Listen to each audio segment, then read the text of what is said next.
welcome to beautiful snow-swept Salt Lake City, Utah. You're looking at Tanner Park, right on the edge of the city limits. Today we're inside Momentum Indoor Climbing in Salt Lake City, where after 2 grueling days of qualifying competition, we finally whittled things down to the very best 8 female climbers in the entire USA. We'll see which one's able to win the 2019 USA Climbing Combined Invitational. Alongside former U.S. National Climbing Team member Megan Martin, I'm Sam Farber. It is a pleasure and a privilege to have you with us here today. Well, Megan, we've had 2 grueling days of qualifiers, 3 disciplines left to go here in today's combined final. It's going to be an exciting day. It's going to be very exciting. We started with 19 women, and now we are down to 8, and they're back to having to do each discipline, so we're going to see how they fare in the final. It's going to be very exciting. Now, a reminder, this is the same format we'll see in the 2020 Olympic Games in Tokyo. Each climber competing in all 3 disciplines, speed, sport, bouldering. You combine your score to get that combined total, and while the winner won't make Team USA for the Olympics, you do make your path to Tokyo a lot easier. Totally. These women will be fighting for that #1 spot, which puts you on the overall U.S. national team, and that qualifies you to compete in the World Cup circuit this season internationally. Let's get a look at the 8 women who will be in today's final. The #1 qualifier was Kyra Conde, but Megan, if you had to pick your podium, who are the 3 ladies you expect to see doing well today? It's definitely a hard pick, but my 3 would be Kyra, Brooke, and Claire in some order, because I definitely can't choose that. Kyra Conde, Brooke Rabbitou, and Claire Burfine. Claire came in as the #1 pick by a lot of the organizers here, so we expect to see good things from her. We'll start our day with the women's speed finals. Don't blink. It only takes them 8 seconds to get up that wall.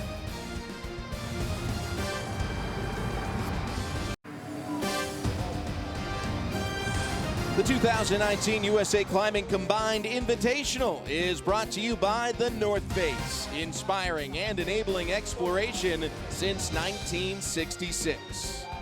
Sam Farber, Megan Martin back here with you in Salt Lake City. The crowd filling in here to Momentum Indoor Climbing, ready for the first discipline in today's 3-prong final. It is the speed finals. Piper Kelly, who was 1/100th of a second off her own national record on this course, is your #1 qualifier. But a lot of very exciting climbers to keep an eye on as we get ready to start the first round. Definitely a lot of climbers to look at. We're going to have a great race between Kyra Conde and Claire Burfine. They both have similar times, so I'm really excited to see that. And the winner is the one who makes it to the next round, so we're not going for time anymore. Yeah, the qualifiers was all about your best time. Now it is a head-to-head race. Keep in mind, it's the same scoring format in terms of, you know, what impacts the final outcome. First place here in speed means you have a 1. An 8 is an 8, and you multiply each discipline together. So if you finish in the bottom half, you're already digging a very big hole. Here's a look at the course. It is a standard course for every speed race in climbing. Yes, the course doesn't change in these national competitions, and this is what you would see in a World Cup and in Tokyo. So these climbers practice so much that they know the route by heart. You were talking about it before. Of course, you have to hit that button on top, but you know, talking about it off air, you described it a lot like track and field in the hurdles, where if you slip up, if you hit a hurdle, you're going to have a tough time. Exactly. You want to be as perfect as possible, and from an athlete like Piper Kelly here, that's probably what we're going to see.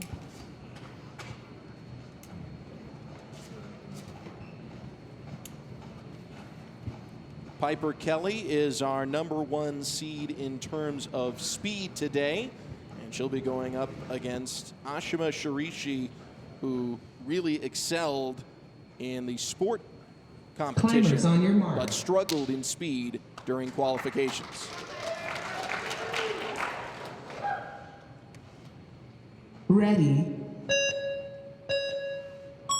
Fast start for Piper Kelly on the left. Little slip up there. She's got a big lead, and she's going to move on to the quarterfinals, to the semifinals.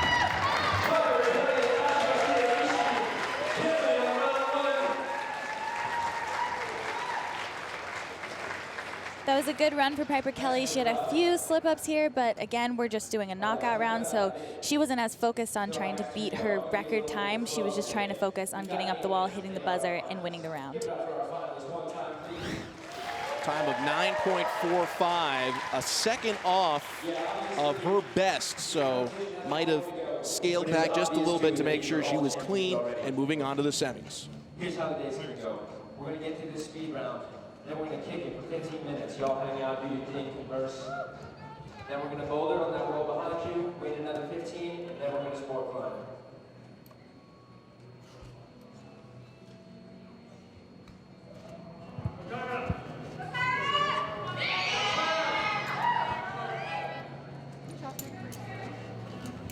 This is quarterfinal number 2 and really a fun one to watch. Kyra Conde, who qualified with a time of 9.5, and Claire Burfine on the right, who qualified with a time of 9.6. Should be a great race. Climbers on your mark. Kyra Conde approaching the wall. She's on the left. Claire Burfine on the right. This is going to be a very close race. Clean start for both, and they look in sync right from go. Kyra definitely has a little bit of a better rhythm. And Burfine falls off the wall. Wouldn't have mattered anyways, as Kyra Conde has pulled ahead. She'll advance to the Final Four.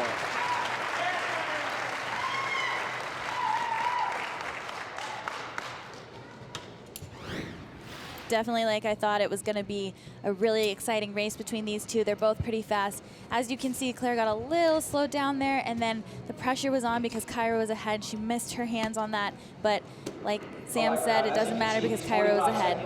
Or 1 minute breaks are going to be happening over and over again. And that way, I can tell you that So Kyra Conde will advance. Claire Burfine, a frustrating fall, as being in the bottom half in speed puts her in a big hole for the remainder of this combined competition. I'm not going to just battle at you the whole time. I would, I just can't. So we'll be back with you in a moment.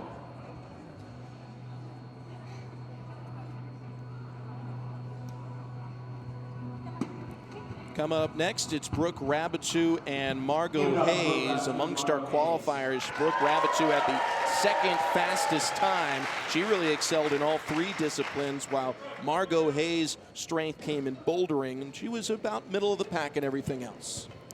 Exactly. This is going to be a pretty good race between the two. Brooke is definitely the better speed climber of the two, but the head-to-head totally adds a different pressure to the whole speed climbing discipline, as we just saw with Claire Burfine getting flustered.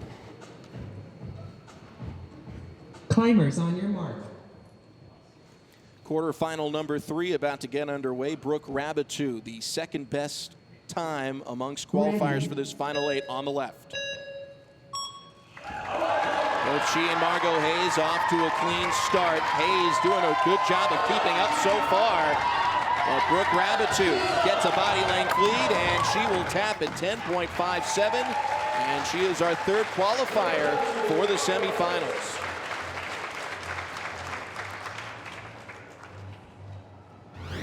They both had a clean start. As you can see, that at the beginning, Brooke was definitely more cautious because she doesn't want to have a slip, because it's all about finishing the route. She knew that her time was faster than Margot's, so she just tried to keep it safe. So far, every top seed has been able to win their head-to-head race in the quarterfinals.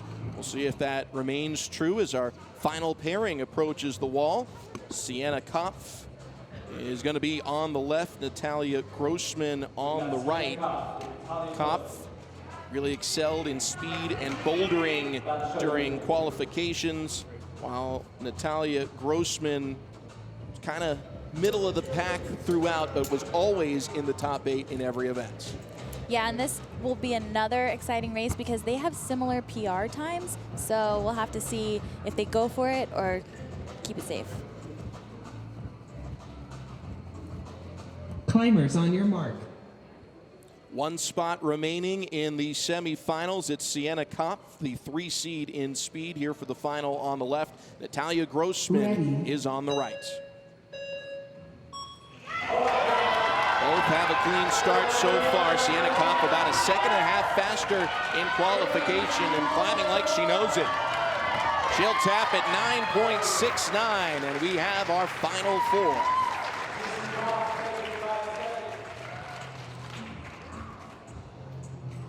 Definitely a smooth run for both of them. I felt like this one was a little bit more of a race because these two women knew that either one of them could technically win, so they needed to be going as fast as they could, and Sienna was able to do it.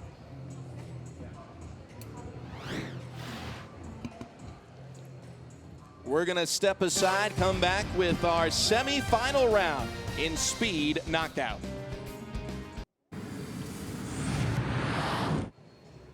Ready for our final four here in the speed discipline at the 2019 USA Climbing Combined Invitational. Piper Kelly versus Kyra Conde, and then Brooke Rabbitou versus Sienna Kopp. All four of our semifinalists really were able to advance with these. They did it pretty comfortably. Now we'll see if to advance, they really have to turn on the jets and push it to make sure they're in that final pairing.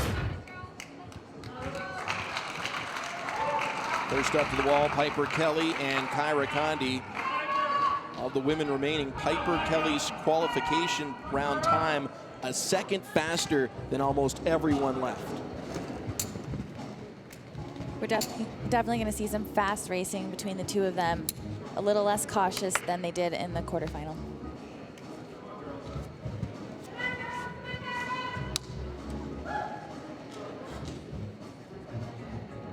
Climbers on your mark.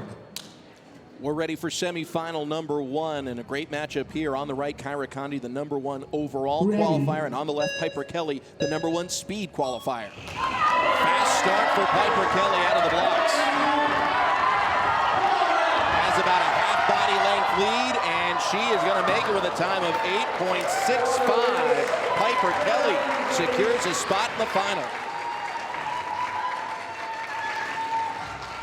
That means Piper Kelly is going to the big final. It was a very clean run from both of them.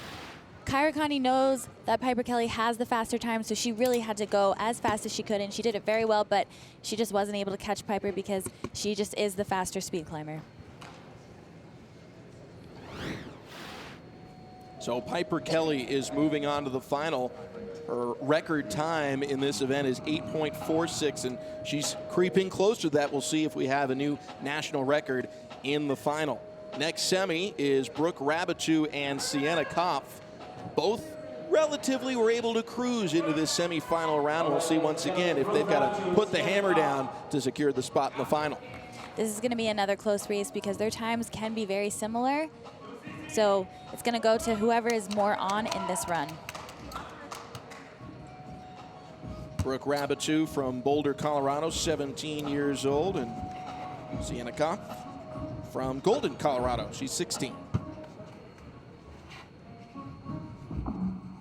Climbers on your mark. Let's find out who is going to be racing alongside Piper Kelly in the final. Brooke Rabbitou, the second best time amongst our finalists. On the left, Sienna Kopp is on the right.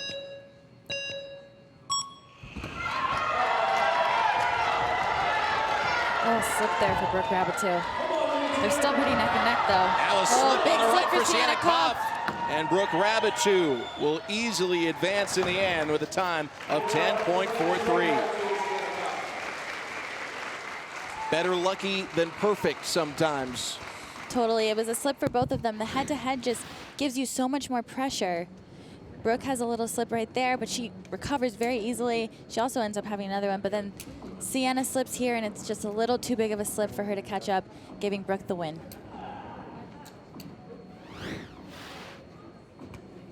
So we've got our final, Piper Kelly and Brooke Rabbitou. They'll compete for that #1 spot out of speed.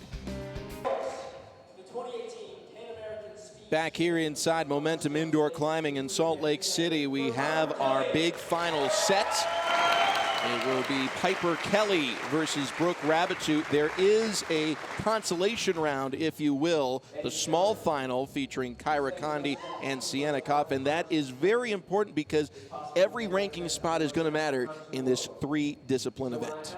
Yes, it's very important to get the highest ranking that you can, especially if you are more of a speed specialist here, you would want to get that higher ranking. And remember, the way we figure out our eventual combined overall champion is multiplying your result, your ranking, from each individual event. So the difference between third and fourth, when you start to multiply all those together, it can end up being a lot. Yes, it's a very big difference, and for those not in the big or small final, we're going back to their time to figure out their standing. So for someone like Claire Burfine, who had a fall, she's automatically in 8th place. Here's a look at the wall. This is the same course we'll see in international competition and, of course, in the 2020 Olympic Games in Tokyo. And it's very similar if you think of hurdles. You wouldn't move the hurdles around in an Olympic race, and the competitors really know how many steps they're supposed to take, and yet even the best in the world will occasionally hit a hurdle and it throws them off. Same is true here on the speed course. That's the best analogy for the general public who watch track and field, because the speed route is just like that. These athletes have it memorized. They're never looking down at their feet. When you see a slip, they don't even really look down generally to adjust. Every now and then they do, but they know that will cost them so many seconds. So it's all about the body memorization and just the flow when they're going. So it's always the same, but there's always the possibility for a mistake to happen. Now there's a required 5-minute hold time, so we're giving the athletes their rest so they can perform at their very best. And certainly we want to see that in the final, especially when you've got Piper Kelly competing. She has the national record, and she was 1/100th of a second off of that in qualifications. Up front, though, you see Kyra Conde and Sienna and this is an important competition for them, too. Kyra was the #1 qualifier. If she can get into 3rd place, she still keeps herself roughly the same range she was in qualifications. Yeah, both Sienna and Kyra are in good spots, but they're definitely going to gun it out for that 3rd place spot, because that is the better way to be going into the bouldering round. And for Piper Kelly right now, we could see a very exciting run from her because she doesn't have to be as cautious, because she wants the #1 spot. And with that, knowing how fast she is, we could possibly even see a record from her. But can't count out Brooke Rabatou, because she's going to give Piper a run for her money no matter what. Just so you have their best overall times, Sienna Kopf in qualifying raced at 9.33. Kyra Conde in the quarterfinals was at 9.27, so this will be very close.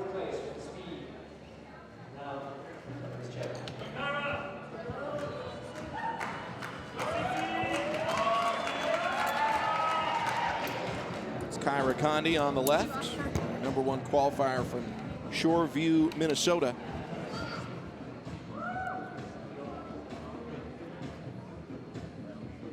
Climbers on your mark. Sienna Kopf on the right had a time of 9.33 in qualifications. Kyra Conde 9.27 in the quarters. This is the small final for 3rd place. Both out of the blocks clean and both moving almost in unison. Sienna Kopf maybe a slight edge, and my gosh, 2/100ths of a second. What an amazing race from these two athletes. They were both very smooth. I saw one little foot shuffle from Kyra Conde, but it didn't slow her down. Very clean start from both of them. They're almost moving in unison. Similar in height. Cece's a little taller. Kyra definitely moved her foot a couple times, but it didn't slow her down, and they were both able to hit the buzzer. Our next round will be between Piper Kelly, Brooke Rabatou. 2/100ths of a second separating 3rd from 4th, and we'll see if Kyra Conde's 3rd place finish will help her into the eventual championship spot. Definitely sets her up better going into the bouldering, and I'm sure she feels relieved that that is the case. Next up, it is Piper Kelly and Brooke Rabatou. Piper was the #1 seed. She is a speed specialist. To have a real chance to win, she's got to win this. Brooke Rabatou, one of the overall favorites. She qualified overall in 2nd place. So she, with a win here, would put herself in great position.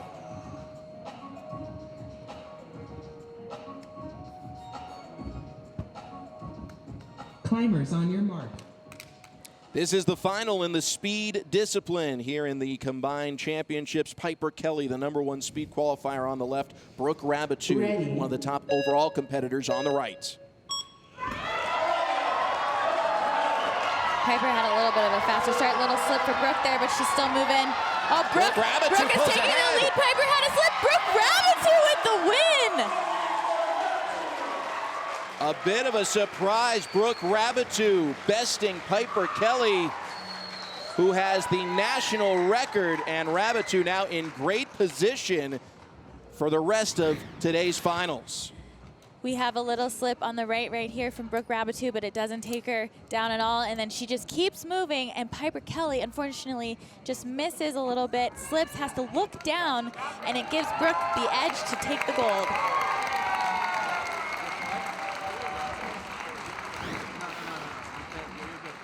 Brooke Rabitou, 17 years old from Boulder, Colorado, able to win speed, and with her excellence in sport and Boulder in qualifications, gotta believe she's in a great position in this overall competition.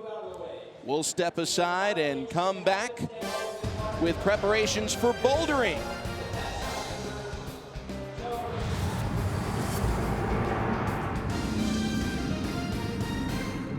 The speed discipline in climbing, so fast, so exciting, and some big moves potentially with our rankings after speed. Brooke Rabitou is your winner. Somewhat of a surprise over the #1 seed, Piper Kelly. Definitely a bit of a surprise because Piper Kelly is the more experienced speed climber, but when it comes to speed, you just never know what's going to happen because the chance for a slip when you're trying to go as fast as you can is always possible, and that's what happened, and Brooke Rabitou was able to keep it together and pull it out. Kyra Conde with the 3 seed, or the 3 ranking, I should say. That's a good finish for her. Claire Burfine really dug herself a hole. She was considered one of the favorites coming into this overall competition, and 8th place means she has to be near perfect in our next 2 disciplines, which includes, coming up next, bouldering. This is something that far better suits Claire Burfine, but she's got to be, again, almost perfect as we take a look at some of the problems these athletes are going to have to solve. Yes, Claire is definitely a better boulderer. Well, she's actually good at all of it, but bouldering is something that she is strong at. But we also have Brooke Rabitou, Kyra Conde, Margot Hays, and Ashima Sheree, who also excel at bouldering. And for Ashima, this is actually very important because, you know, she went against Piper Kelly first, so the chances of getting the 8th spot was, you know, pretty optimal. And now she's in 7th, which is a little bit better leading into bouldering, and then sport, where what we'll see later when, which she also excels at. Bouldering is always a little bit of a wild card because you're always getting something different, and you have 3 boulders, so there's a lot of variables there on whether something suits you or not. Now keep in mind, in, say, like the decathlon, after they do the sprint, they don't immediately jump over to the pole vault. So we got to give these athletes a little bit of a breather. We're going to just give you the view of the wall here at Momentum Indoor Climbing in Salt Lake City. And when it's time for bouldering, we'll be back for the 2019 USA Climbing Combined Invitational. The final 8 women take on the boulders after this. The 2019 USA Climbing Combined Invitational is brought to you by The North Face, inspiring and enabling exploration since 1966. We're just moments away from the start of our bouldering competition here in Salt Lake City. Time now for the North Face course reveal. As we're going to see in a second, we have 3 boulders for the women. And when you look at the boulders, they will have placards on them. The placards will be 5, 10, 15, 25, and they're trying to get to the 25 to get the total points for the boulder. Now, the holds that they grab, they're only scored if you control a hold with the placard on it. So if you touch a hold that has nothing on it, you're not getting scored for it at all. Very difficult problems ahead of our competitors. Earlier, we spoke to Chris Danielson. He's the chief course setter for bouldering, about how much he enjoys challenging these world-class athletes. Yeah, so route setting is like a game of anticipation. Our goal is to select the best well-rounded athletes, but it's a little bit of a battle between them and us. It's basically like we're competing against them in some ways. We're trying to test them. We don't want everyone to get to the top, but they want to try to figure out what we're going to do. So it's a battle.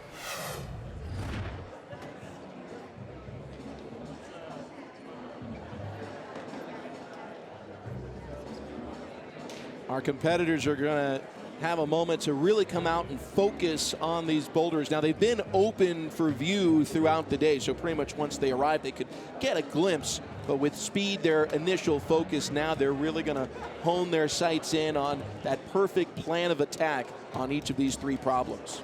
So you're right, the boulders have been up, but they're not really allowed to look at them, and we're hoping that they were just focusing on speed enough, which I think they were, to where they weren't looking at them. But they will have a 2-minute preview on each boulder where the athletes will get to talk about the boulders, kind of share information or beta to figure out what they should do when it's their 4 minutes to climb. And they are allowed to touch the start hold, but no other holds. So they can feel around on the start holds, but that's it. And some of these start holds are, quite frankly, not that fun to touch. They're very almost microscopic holds that even with our HD cameras and our outstanding crew here, if they didn't have the bright orange tape on them, you'd have a hard time seeing them on the wall. At least I did when I walked in today. That's very true. Looking at boulder number 1, it is the boulder with the smallest holds. The start holds are so tiny, and these women are going to have to pull on in a way where they can balance and hold on to these tiny, sharp holds that are not going to be that fun to climb on. If I was competing, I would turn around and I'm sure I would make a face like, I do not want to get on this one. So that's what's in front. Look at that microscopic. Again, if there wasn't the tape there, it's the size of basically those holes there. They're nothing to grip. They're there so you can drill in other pieces for normal climbers. You know, ones that actually are the size of your hand versus the size of a fingernail.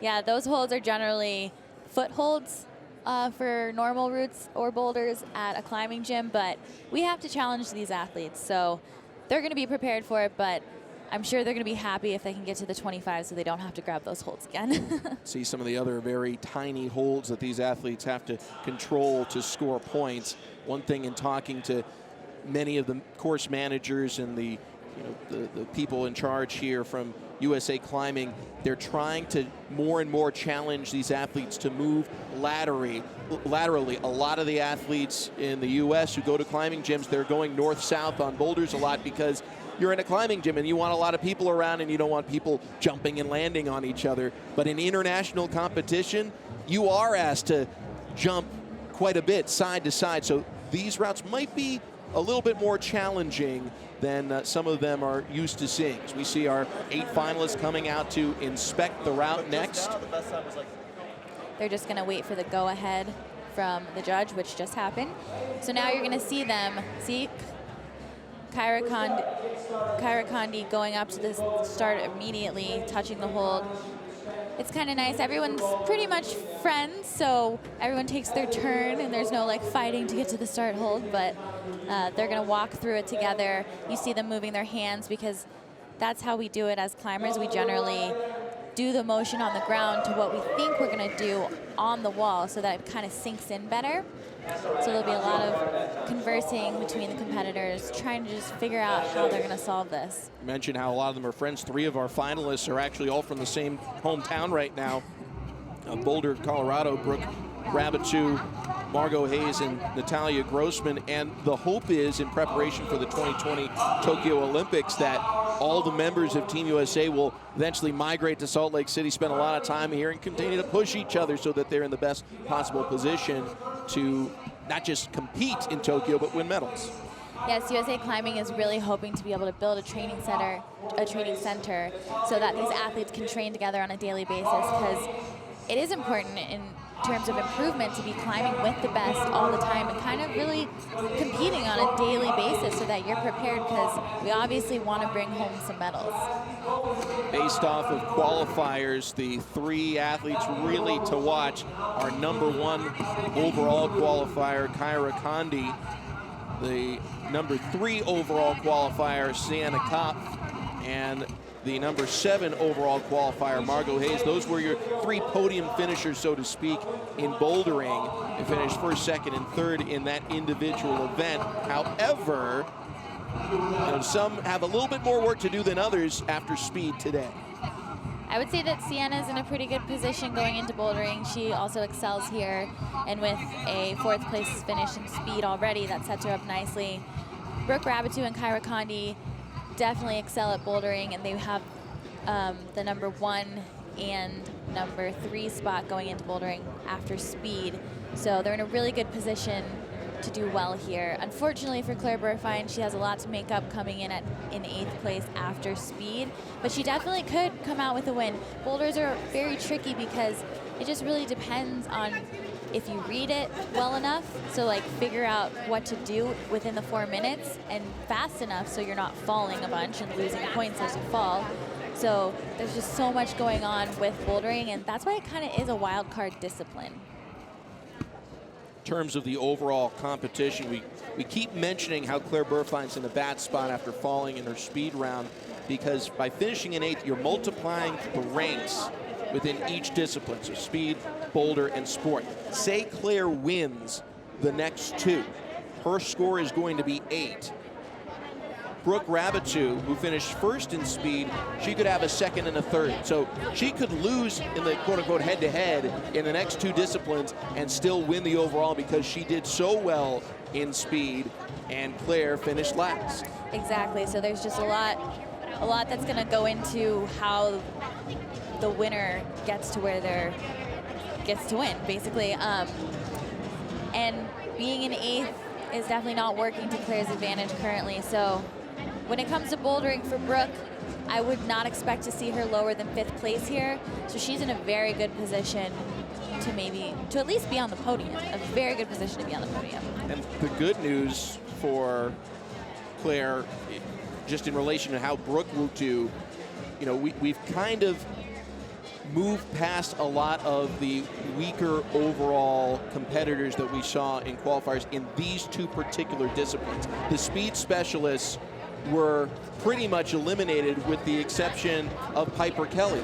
Everyone that's left is a really good boulderer or sport climber, which means it's going to be tough to go back-to-back. It's going to be tough to be even top 3 in both of the next 2 disciplines. Exactly, so it would maybe be safe to say that now is where the real competition begins after the speed round, because you had 1 speed specialist in the speed round, and now you have 7 boulder and sports specialists. So it's going to be very interesting to see how it all plays out. And the other thing is, doing all these disciplines in a row definitely plays a part, and they get 15 minutes rest in between disciplines. But like we've said before, this is a format that most of these competitors have never competed in, so it's a little tough in terms of recovery.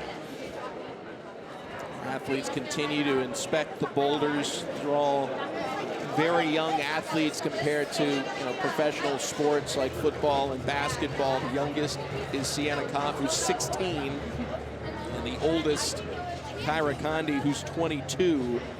And really, as we've seen this competition and talked about it, you keep saying 22 is about that peak age for competitors. So these athletes, Kyra, who was the #1 qualifier, is in a great physical state to go for Tokyo, but all of them are certainly got to be considered contenders, not just for the upcoming Olympics, but the one beyond in Paris. Yeah, for these athletes that are still teenagers at this time, it's a great spot to be with Tokyo coming up and then the following Olympics. And even someone like Kyra Conde at 22, there is the possibility that she could still be in the right spot to go to a 2nd Olympics. So late teens, early to mid 20s is a really good range to be in. And I am no longer in that range. Sam Farber, Megan Martin, a former member of Team USA in climbing, here with you in Salt Lake City. We continue our preparations for boulders, and the #1 qualifier in this particular event was our #1 qualifier overall, Kyra Conde, who took 3rd in speed. Just for a reference point, in the qualifications, she was in 5th place out of qualifying. So her score moved up, or improved, I should say. Yeah, Kyra's score definitely improved coming into today. Here is the start list, and this is essentially the reverse order of how they finished in speed. So Claire Burfine will be first to go after the boulders, and Brooke Rabitou, who won speed, will get to go last. How much of an advantage is that in this finals format? In qualifications, they did not get a chance to see the boulders, did not get a chance to look at any of the competition or the format. In the finals, how does it change? So having the preview in the finals round definitely changes it a bit, because you can talk about what you're going to do on the boulders with your competitors. So you have an idea of what you're going to do, whereas in the qualification round, you never saw the boulders until you stepped out in front of the wall with your 4 minutes starting. The other thing is you've now seen all 3 boulders that you're going to do. You know which angles you're going to be on. So if you're starting on that more vertical angle, you know that you're not going to exert as much energy as you would on an overhang, but then you know your overhangs later, so you need to save some energy. And going out first is kind of nice. I always loved going out first, because the crowd really gets behind the first person climbing, because they haven't seen anybody on these boulders. So every move you make is exciting. Now going last can be a little difficult, because one, you can hear how the crowd is reacting. So you might not know if somebody topped a boulder, but you might be able to tell just because of how loud the crowd is. So there's more pressure going into each boulder. All 8 competitors will go at boulder 1 in the order we gave you, then on to 2, then on to 3. We are ready to begin competition. Claire Burfine will be first out onto the floor, needing a very good score here in bouldering.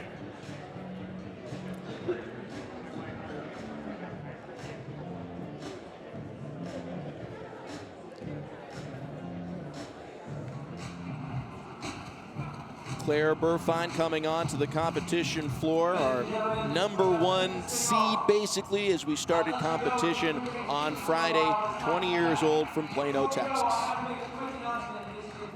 She's just going to wait for the judge to tell her when her 4 minutes starts, and she'll turn around, maybe take a quick look at the climb, but since she just kind of looked at it, she might get right on the wall. There's been a small issue with line of sight. So especially if you're at the front, if you could just crouch or sit, that would help the show tremendously to the people at the back. Y'all down for that? You feel me? Say something.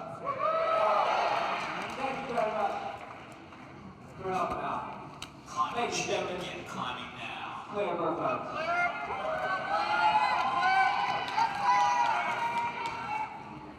4 minutes on the clock for Claire Burfine as we begin our bouldering competition. Claire, the #1 seed, coming in to this 2019 USA Climbing Combined Invitational. Right away, she hops onto that microscopic handhold. She didn't have too many problems establishing on the start, though. Her body just did come out a little bit on those first 2 holds. Not really able to get past the 5, but she should get control for the 5 zone. And on her first try, that's great.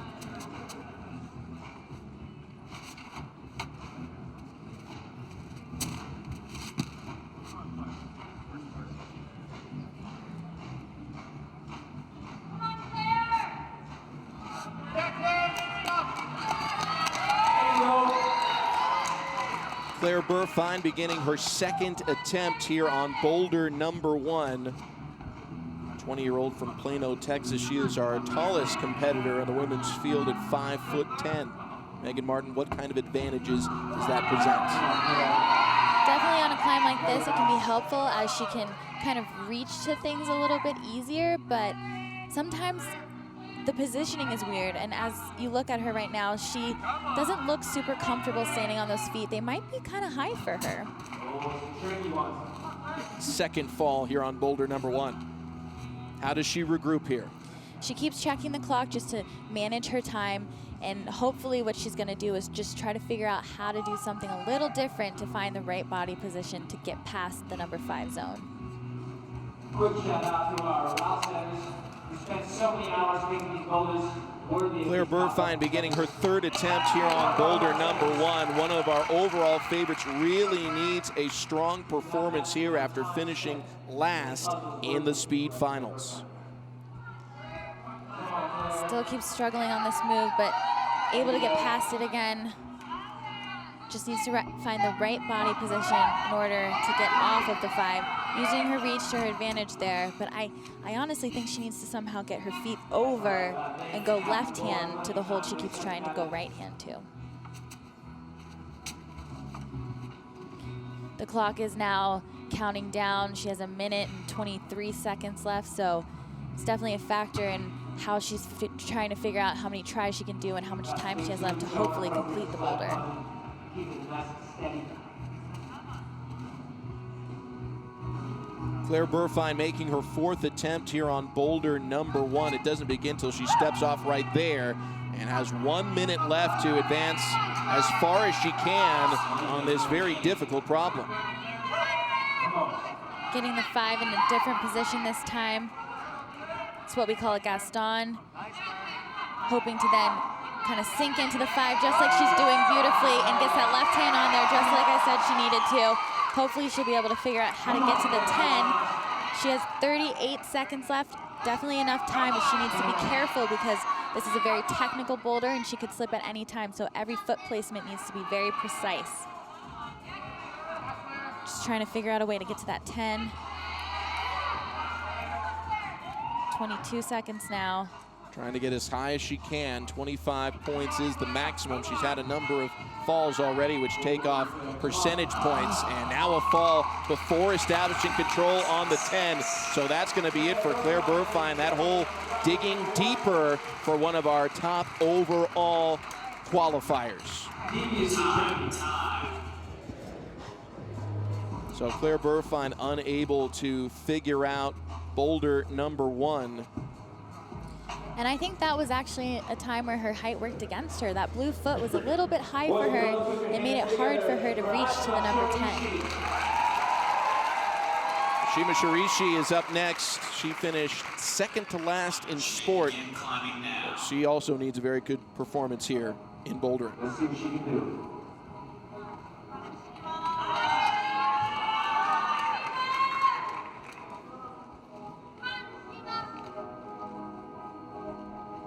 Ashima Sheree making her first attempt here in bouldering. She was 2nd to last in the speed finals. A very skilled sport climber.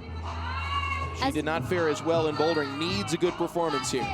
She did not fare as well yesterday. Those boulders definitely did not suit her strengths. But I will say this boulder is right up her alley. She is a very strong boulderer and has a lot of technical abilities that will suit her well on this boulder.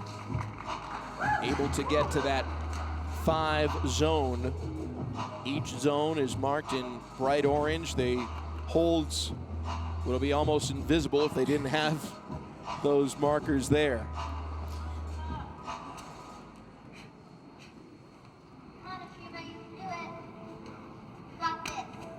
Second attempt coming for Ashima Sheree here on boulder number 1, 17 years old from New York, New York. I feel like her first attempt was definitely a good one. Getting to the 5 on your first try is always good. This is a very subtle boulder. It's all about your body positioning, so she just needs to make sure she takes the time in order to find the right positions. That move does look a little bit reachy for her. If she can maybe extend the left hand a little bit before she gets to the right hand, number 5 zone, it would put her shoulders over to the right a little bit more to have a better grip on the number 5 hold. About halfway through the time allotment here for boulder number 1. Still plenty of time to succeed on this boulder. Third attempt for Ashima Sheree here on boulder number 1. It's been a very difficult problem so far, not just for our New York native, but every athlete that's attempted it has not been able to get past that 5-point zone. Getting the 2 fingers on the zone definitely will help her control it a bit more. As you can see, she's able to kind of get more fingers on now that she had the 2 and move her body position the way she needed to. Really good climbing from Ashima. I think if she can get her foot up here, which she is very flexible, as long as she can find the right body position without slipping off the boulder, which, very, very good body control there. And see, getting the left or the right foot up on the blue hold is a lot less difficult for her at her height.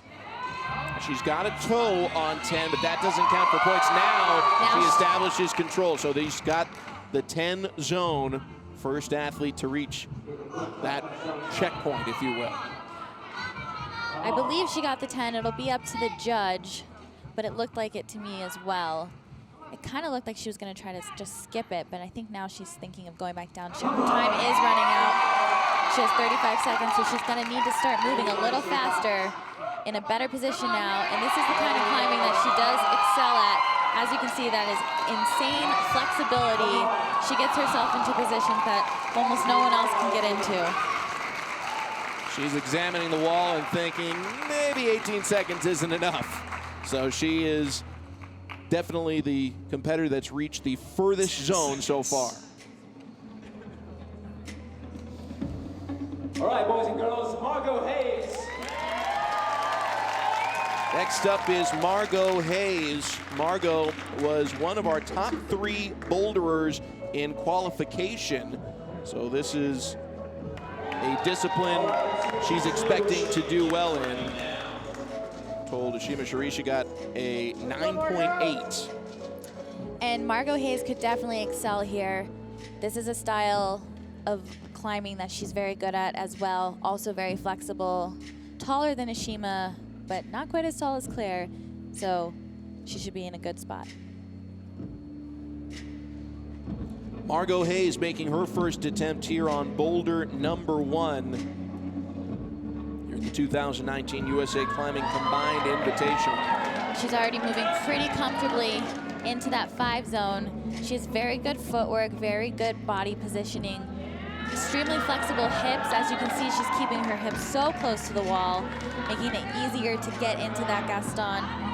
Just needs to figure out how to make it more controlled so she doesn't swing out and possibly barn door. It's really tight, a little barn door, but she controls it. She should be able to get her foot up. Oh, choosing to do what Ashima did and go for the 10 zone with the foot at first. Can't really decide. She needs to touch the 10 with her hand in order to get points for it.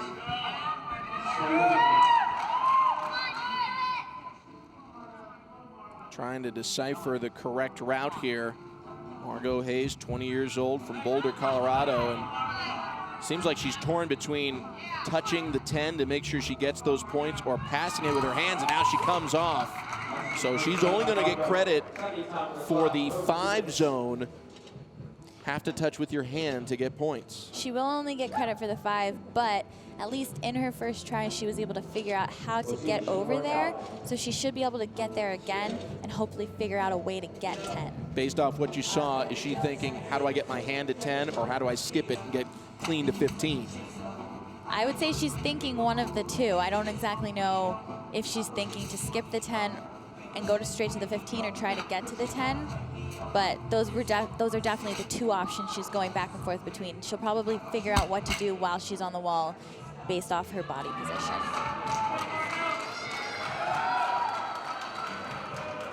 She took a second to brush. They love you, Margot. Show them how it's done.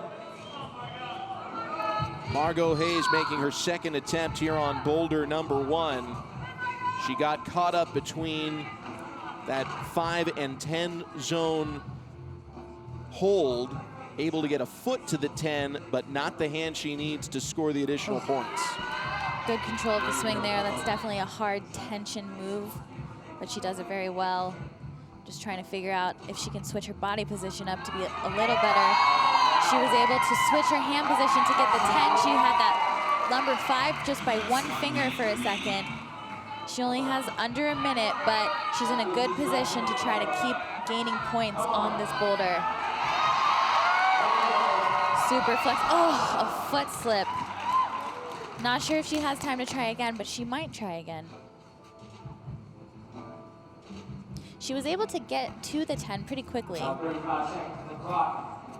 At least time for one more burn. They'll get behind. Third attempt here on boulder 1 for Margot Hays, 20 years old from Boulder, Colorado. Less than 30 seconds to see what she can do. She has already reached the 10 zone on a previous attempt, so this is all about getting to 15 as quickly as possible. See if she does. Oh, a more dynamic way for that hand switch. She knows she doesn't have that much time, so she needed to move faster. She already got the 10. Oh, really going for it here. Margot Hays needs to get to that 15 before the clock runs out. Isn't able to do it, but very exciting climbing from Margot Hays. Sometimes that clock counting down inspires their best climbing. the hand switch she did here. The first time the hand switch was very dynamic, less static, and she did it beautifully. Still frustration, she couldn't quite get to the 15, but our most entertaining climb by far here on boulder number 1.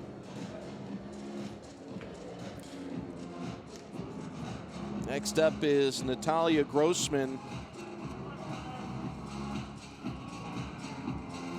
Natalia Grossman next up on boulder number 1, 17 years old from Boulder, Colorado. This is a style of climbing that Natalia is definitely good at too. She is very good with her feet, also very flexible. So I'm expecting to see her get pretty far on this boulder as long as she can figure out the body positioning.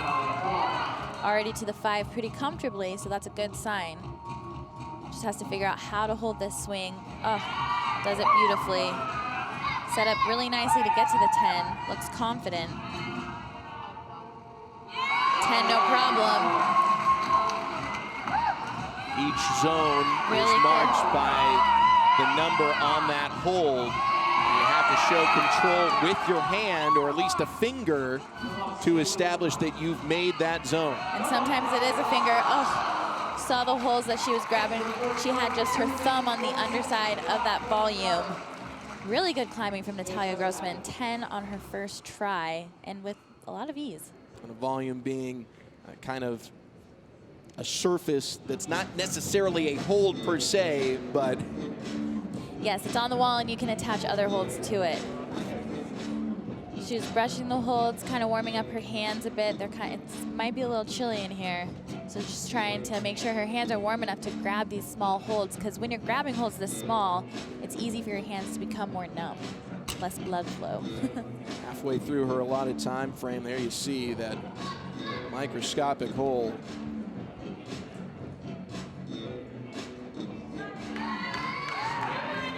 Let's get Natalia off this wall. Natalia Grossman making her second attempt on boulder number 1, a really good all-around climber. Of our 8 finalists, she was one of only 3 to beat top 8 in everything. However, she's the only one who didn't have a top 3 finish in any of the 3 disciplines during qualifications. It would definitely serve her well to do well in the bouldering round. And so far, she's doing great. She still has 1 minute and 25 seconds left, and she was able to get to the 10. So she should be able to get back there and hopefully get a little further on this boulder. Having reached the 10 already, would you skip it here, or would you still take a similar route on your way to trying to hit 15? I think it's smarter to take a similar route to get to where you were before, unless for some reason it feels like skipping would make more sense, because honestly, it's probably easier to go the way the numbers are going. Fall with about 55 seconds left for Natalia Grossman. Unfortunate struggle there. Keeps brushing the hold. She's definitely running out of time. She needs to get back on the boulder pretty soon if she's going to have a shot at topping this boulder.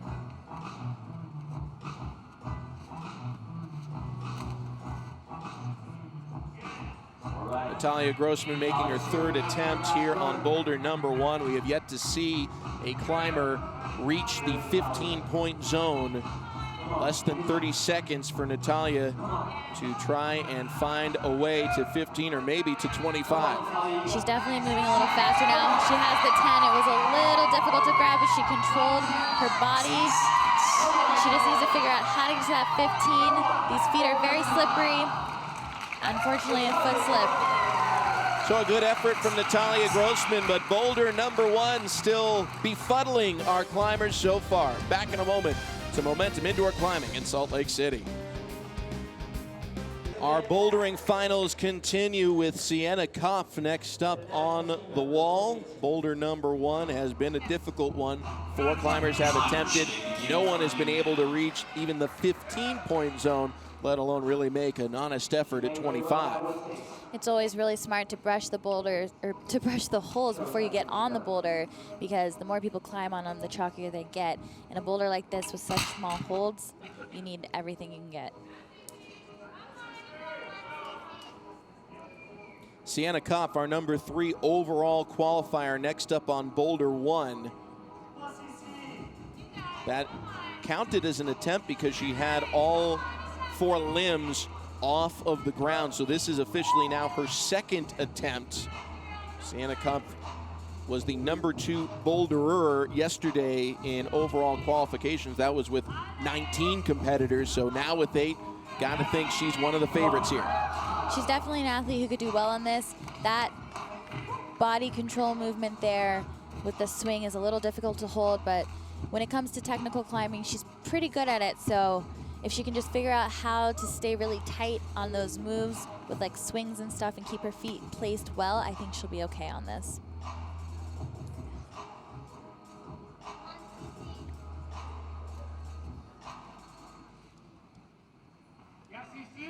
Third attempt at boulder number 1 here for Sienna Kampf.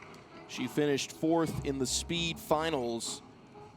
Really excelled in bouldering yesterday during qualifications. However, amongst our 8 finalists, she had the worst qualification score in sport, which is the final discipline. So she needs a good performance here and another fall pretty early in this boulder. She definitely needs a good performance, and what she just tried there, she tried to use her reach to her advantage to bump or move off of the hold she was already on to get to the hold past the number 5, but it kind of set up her body position in a not so good spot. So I think she's gonna have to go back to trying to go right hand and over left hand.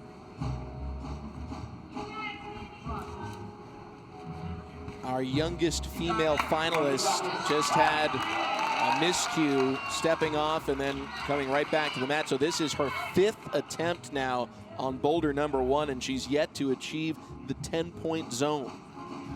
As one of the younger competitors, it might be harder for her to be as efficient because she has less adult competition experience. 6th attempt now for Sienna Kampf here on boulder number 1. She has not been able to see what the other athletes have attempted, but she's probably heard the limited cheers. Do you think she knows at this point, no one's really figured this out? Doesn't matter how many attempts I have, so long as I get to the 15 or 25-point zone.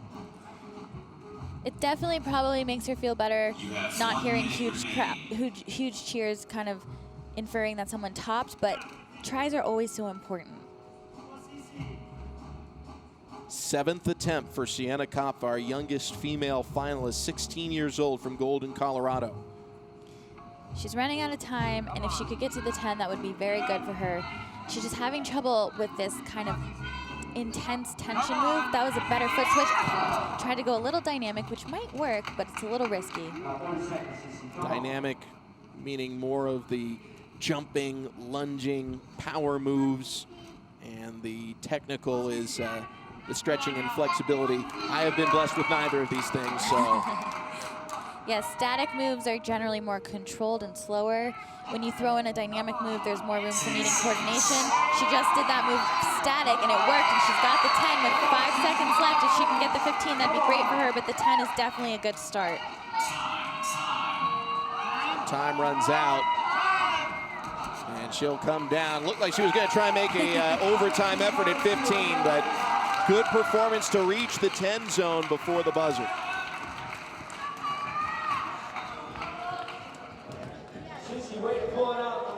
Kyra Conde is up next on the wall. She was the #1 boulderer in qualifications. I wouldn't be surprised if Kyra gets on the boulder really quick. She's usually very excited to start climbing. Really smart move by brushing, especially since she's coming out later in the round. She's more of a powerful boulder, though she is a good technical climber as well, so. Our #1 overall qualifier and our #1 bouldering qualifier now on the wall, Kyra Conde, 22 years old from Shoreview, Minnesota. She's generally more of a powerful boulderer, but I know she's been working on these kind of climbs more recently, trying to do more slab and vertical technical climbing so that she's prepared for what the route setters throw at her in a competition. Just trying to make her way to the 10. Really easy hand switch there. She has extremely strong fingers, which will serve her well on a boulder like this since the holds are so small. She's not the first athlete to get to the 10-point zone, but she's the first one to do it in under a minute. Now down she goes, but a lot of time, and she's figured out the first half of this problem much faster than anyone else. I'm not surprised she figured it out much faster. She generally moves much faster than everyone else when she climbs, so she's set herself up perfectly to have a few more tries to hopefully get to the 25. Just needing to brush those holds a bit more. They get very slippery from the rubber on your shoes and then from the chalk, so it's really important when the holds are that small or that slippery, like this sloping foothold where her foot did slip, because there's not really much there and you have to be very careful to not slip. Second attempt for Kyra Conde here on boulder number 1. Took her just under a minute to get to the 10-point zone on her first attempt. That was the fastest of any of our competitors so far. Definitely hoping she can figure out how to get that foot to stay. She does the swing move with lots of control and this nice hand switch, getting to the 10 very easily. Just has to figure out how to stand up on this foothold without slipping. Really nice press into the volume so she doesn't have to worry. That's a nice toe hook to keep her into the wall. Looks like this is the way to do it. Gets to the 15, and she's gonna go for the 25. Has to get 2 hands on the 25 in order to top. Very big cross move. She controls the swing so well. Needs both hands. Oh, she's not gonna get it.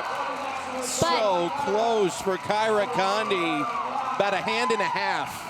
And she still has a minute and 12 left, so she has plenty of time to do this boulder. Just needs to make sure she rests long enough in order to be ready to perform.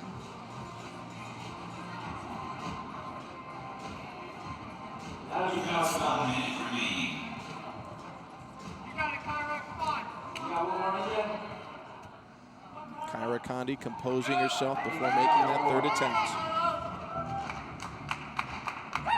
Attempt number 3 for Kyra Conde here on boulder number 1. She's been the only athlete to get even a fingernail on that top hold, the 25-point hold. However, she was not able to hang on with both hands long enough to secure the top, and now she's down again, and this is probably not enough time for her to make another attempt, but our first 15-point performance for Kyra Conde.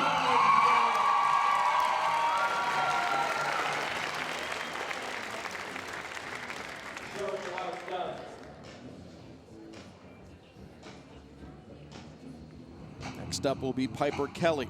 Next up, we have Piper Kelly. The bouldering discipline is one where Piper Kelly struggles the most. Definitely a speed specialist, can handle the sport climbing, so she's gonna need a pretty good performance here, and it might be difficult, but she definitely could possibly pull it out.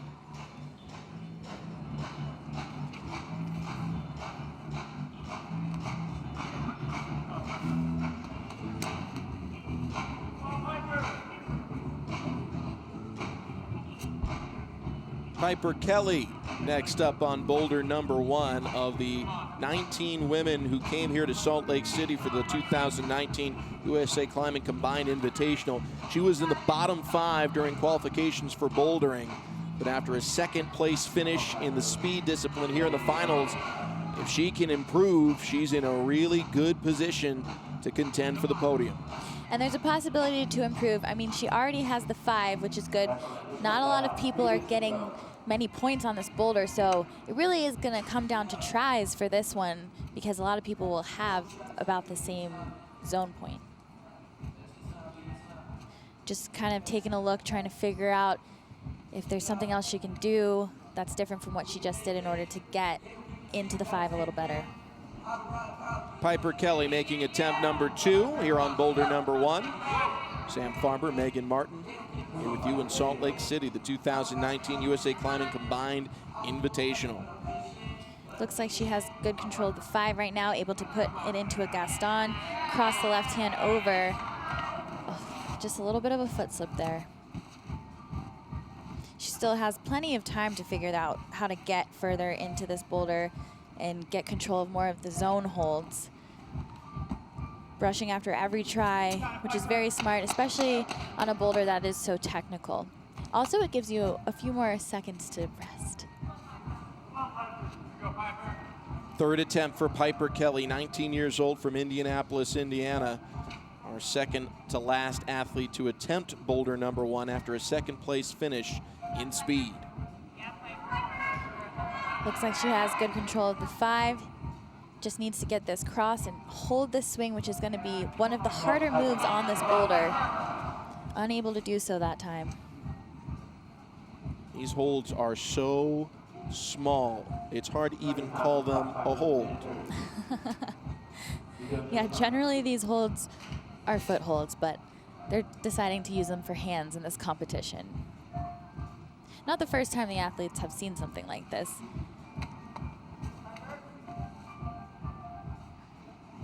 Piper Kelly back up on boulder number 1. Off to a good start. Trying to move slow and controlled. These feet might look big, but they're definitely extremely slippery and at a weird angle, so it's very hard. She just needs to hold this swing so she can be in a good position to try to get to the 10. Oh, yes! So close. Oh, very good save by Piper Kelly. She knew that she needed to do that in order to get to the 10, and she just tried so hard. With only 35 seconds to go, she needs to get control of the 10, but her foot is kind of in the way, needs to have a hand on it in order to have control of the 10 zone. She's trying to find the right body position. As the clock runs down, she knows that this is kind of her last attempt to get to the 10. She got her fingers to it. Is that enough? It'll be up to the judge. It depends on if she kind of showed that it was helping her progress in the boulder. Possibly 10. We'll have to wait and see from the judge.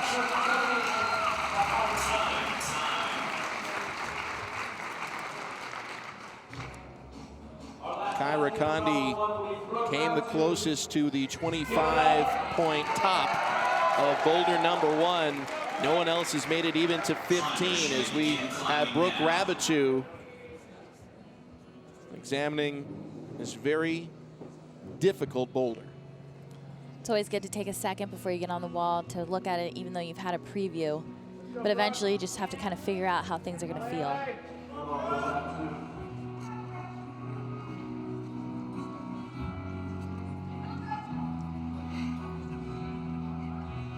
Brooke Rabitou making her first attempt here on boulder 1. She was the speed discipline winner here in the finals. So a great head start for her.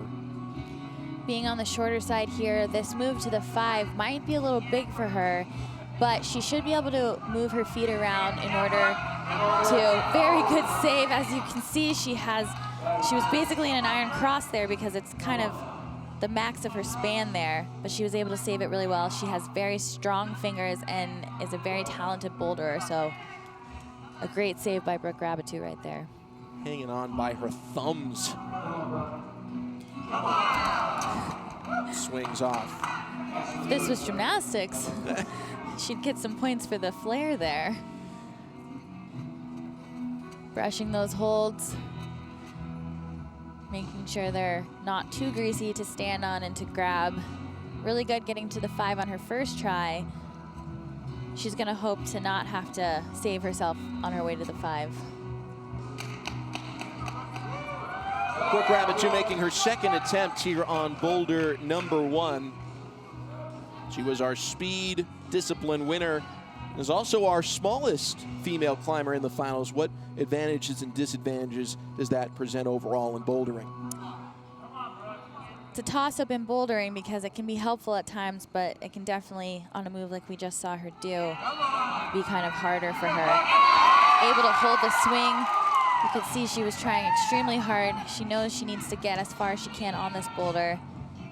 You see, you're looking at the 10 because it's almost in her reach, but she knows that just because she can reach it doesn't mean she can use it. So she needed to get in the right position, which she was just able to do. This move for a shorter climber, I think, is a little bit easier, being able to get your foot up. Each marked hold is a zone, a scoring zone. And by showing control with a hand or a finger, you are able to accrue points. Really good 25 press. being the best. Trying to figure out where she can put her feet in order to get to that next hold. Another big reach for her, but she's able to figure it out. Trying to hold the tension.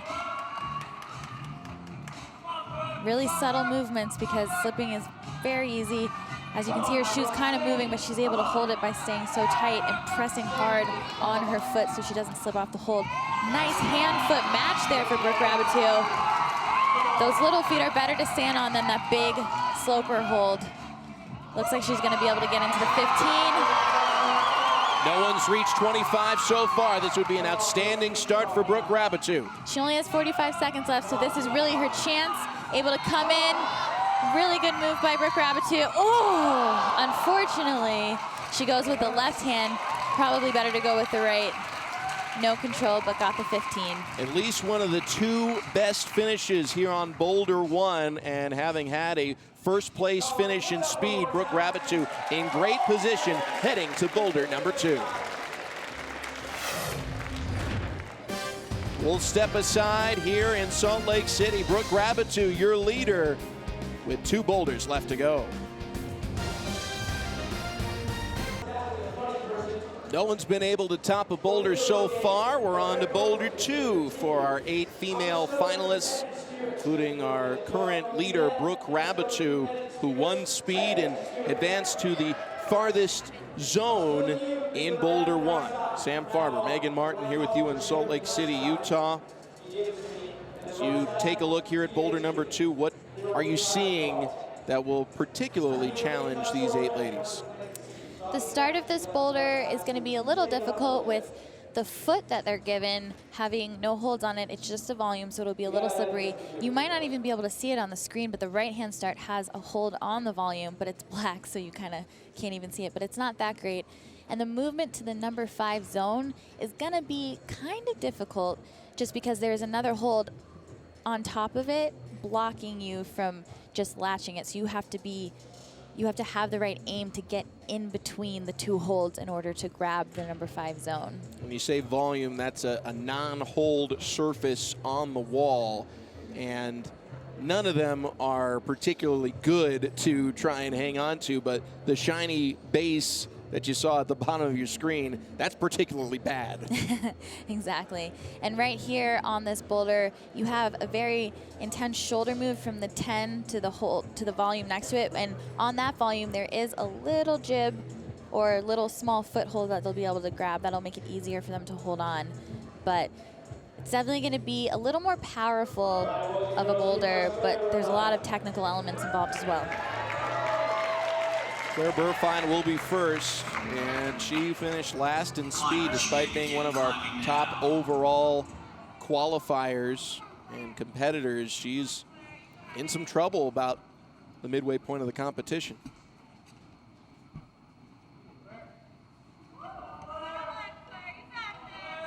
Claire Burfine scored a 5 on problem 1 out of a possible 25, so she really needs a good performance if she's going to have any hope of winning the 2019 USA Climbing Combined Invitational. And the first move was pretty hard. She had to kind of lunge for it and kind of hit perfectly in between the holds. And then she didn't really have any feet, so trying to find where to put her feet was hard, but she was able to get into the 10 on her first try. So already a better performance here on boulder number 1 for Claire Burfine. Sorry, I made that boulder 2. My apologies, Claire Burfine. I do think this boulder might suit her a little bit better. The feet do look a little high later on in the boulder, but she might be able to stand on some lower feet to make it a little more doable. This first move is much more powerful, so you're gonna need a little bit more time to recover, and with only 4 minutes, it's hard to figure out how much time you should take because you don't wanna run out of time.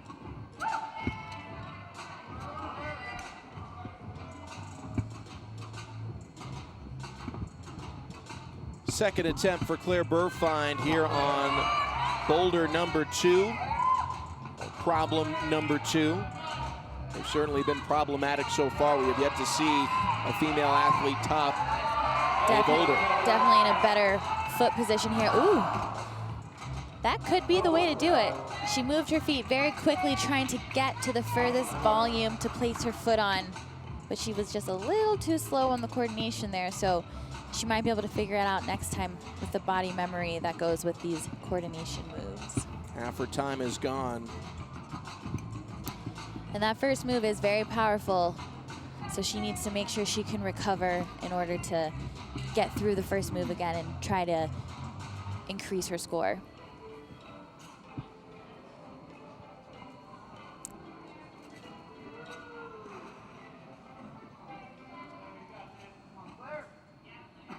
Attempt number 3 for Claire Burfine here on problem number 2 in bouldering, and for the first time she misses the 5 zone.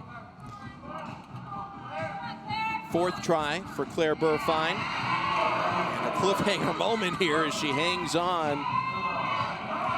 Really trying hard to hold the tension on such a small hold with bad feet.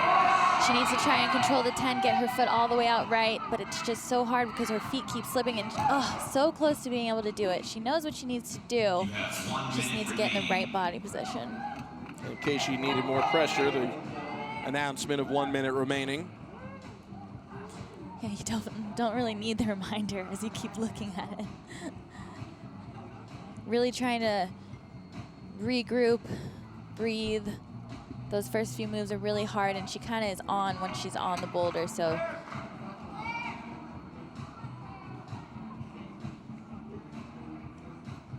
Claire Burfine making her 4th attempt on boulder 1 with just 30 seconds remaining to solve this problem. Not sure if it's enough time to complete the boulder, but if she can just increase her score to get to the 15, it would be. That's going to be it for Claire Burfine. She at least gets to the 10-point zone, but so far Chris Danielson, our chief route setter for bouldering, is our champion here today.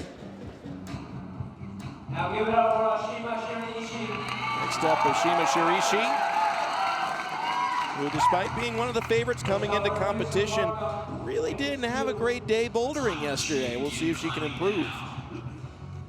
She definitely needs to have a better day here. Hoping that she can figure out how to solve the puzzle of this boulder problem.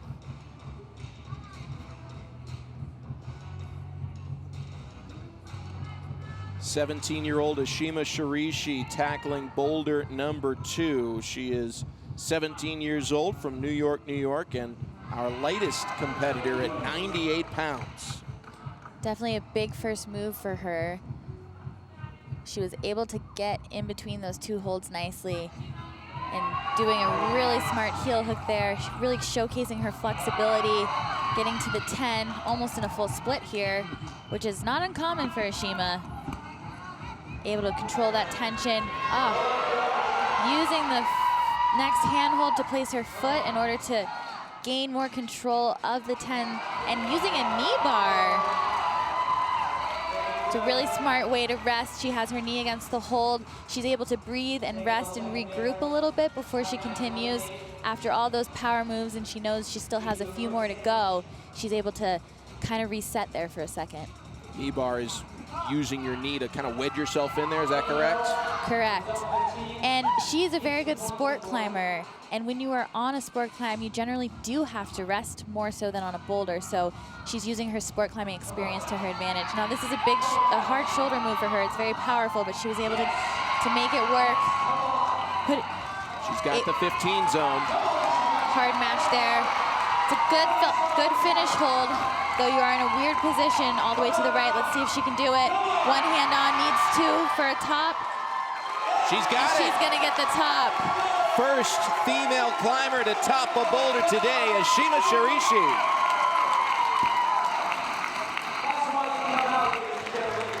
That's why you come. That's what you came to see.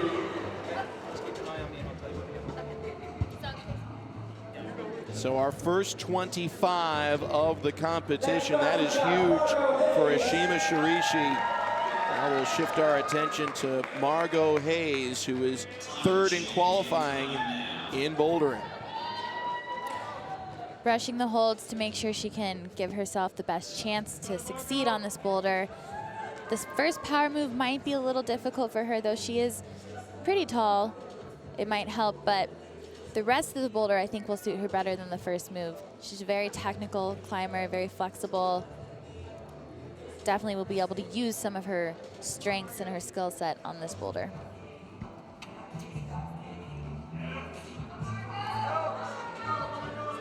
Margot Hays, one of our podium favorites coming into competition here in Salt Lake City, taking on Boulder number 2.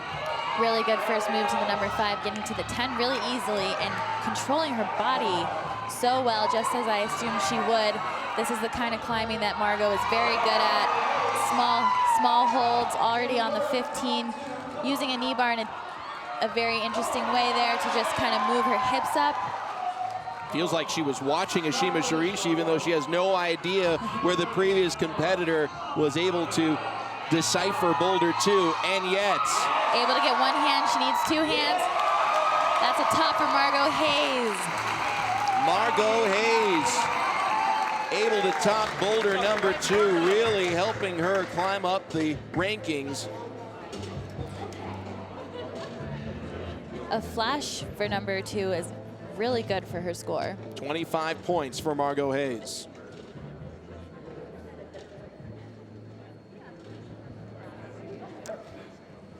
All right, coming out for a piece of the action, we've got Next up, Natalia Grossman. Climbers, you may begin climbing now. Natalia just taking another look at the boulder. Now these athletes can't watch each other, but they did talk about the boulders before they started climbing, so they might have, you know, picked places where they would do certain things. Come on now, Natalia, you gotta hold that. Natalia Grossman falling quickly on her first attempt here on Boulder number 2.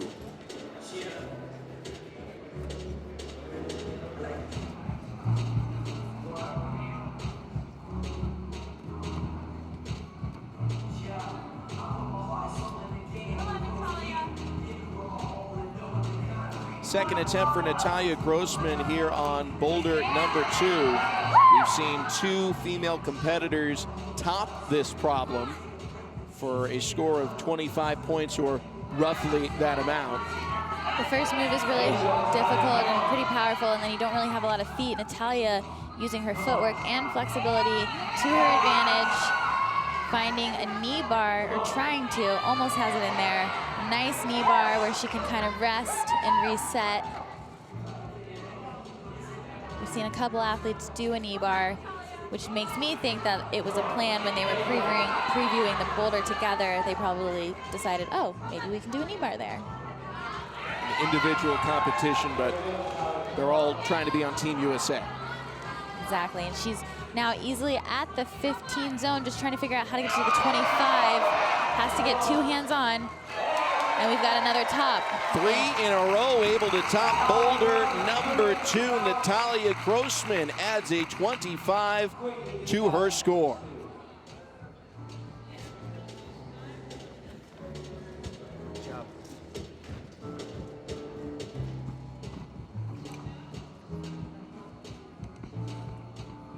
We'll have to wait for the scoring, but she could have a 24.9. We're hearing that the judges, nope, it is a 24.9 second attempt. So you lose 1/10 of a point per attempt, but a great performance nonetheless for Natalia Grossman. Coming up next, Sienna takes on Boulder number 2. After watching all 8 finalists try and fail on Boulder number 1, Boulder 2 has been a much higher success rate. 3 of our 4 finalists have been able to top for 25 points or just a fraction off that mark. As we rejoin competition here at Momentum Indoor Climbing in Salt Lake City. Sam Farber, Megan Martin with you as we get set to watch Sienna attack Boulder number 2.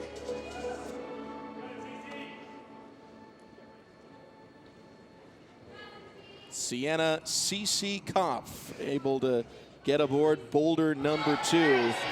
We've seen 3 of our first 4 finalists figure this one out, and she comes off rather early. It was nice to see her latch that number 5. She struggles with these kind of power moves, and she was having a hard time trying to figure out where to get her feet. So hopefully she figures it out this next time. Gonna brush the holds just to make sure they're as grippy as they can be for her.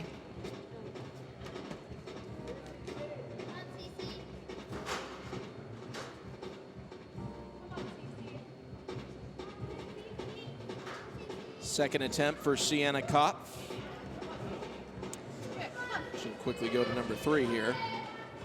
first move is very powerful. Anytime all 4 limbs are off the floor, that's an attempt. So this is number 3 for Sienna Kopp, and she's really struggling to get to that 5-point hold. Sienna's pumping herself up, speaking positive words. All right, Sissy, come on.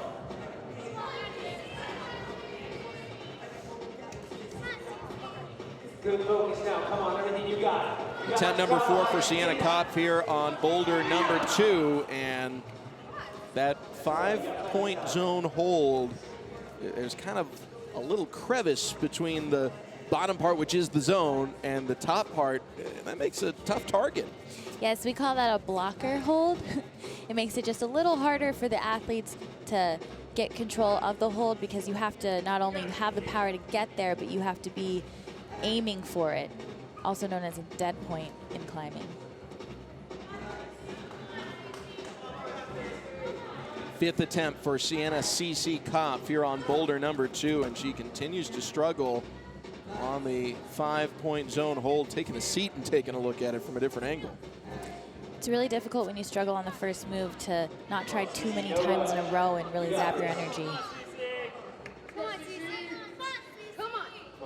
Like she's trying from a slightly different angle and still the same result on try number 6. It might be a good idea at this time to brush the holds a little bit more, or take just a little bit longer of a rest so she has enough power to really get to that 5 again.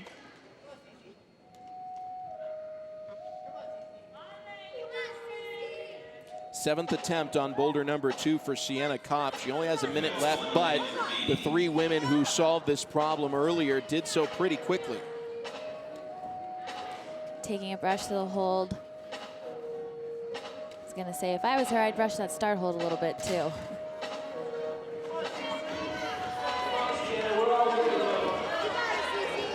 Eighth attempt for Sienna Kopp on boulder number 2, and she's got the 5-point zone. She just needs to figure out how to make this work with her feet. Unfortunately, not able to. She may have enough time. 9th attempt for Sienna Kopp, and this just doesn't seem to be in the cards for our youngest finalist, the 16-year-old from Golden, Colorado. It's unfortunate to not get past the 5, but at least she has the 5 zone on this boulder.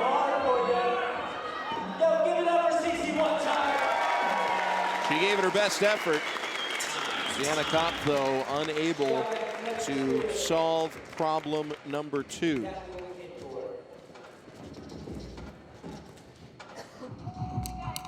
Next up is Kyra Conde, who was one of our top performers on boulder number 1. Even though she didn't get the top, she's got one of the top scores heading into boulder number 2. I would be surprised if Kyra does not do this boulder on her first try. This is a style of climbing she's very good at. Nice power move and some really good crimps. Kyra Conde, our number 1 qualifier into today's final, making her first attempt at boulder number 2. Easily does the first few moves, already into the 10, moving quickly. So much power in Kyra Conde. Ooh, a little bit off in the body position there. We have seen an athlete flash this boulder. Flashing meaning you top it on the first attempt. Actually, I've seen 2 of them do it, so she's not going to have the best score here on boulder number 2, but if she can reach the top, she'll have one of the best overall marks in the competition. She should definitely be able to do this boulder. I think she just moved a little too fast when she was in the 10. That is probably the most subtle point on this boulder problem. And she's really good at going fast. Slowing it down can sometimes be harder for her. But the moves themselves, I think she's definitely strong enough to do.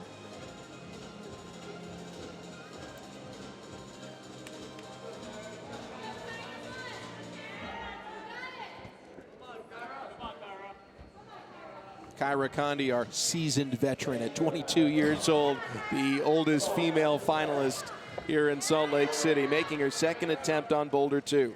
Just trying to find the right body position here. She has very strong shoulders. She's just trying to get the feet to work for her. Just a little bit stuck there, seeing maybe if she can get a knee bar. There she goes with the knee bar, which is definitely a way to make that move easier. Has the 15, just has to get to the 25. All she needs is a match for a top, and she does it.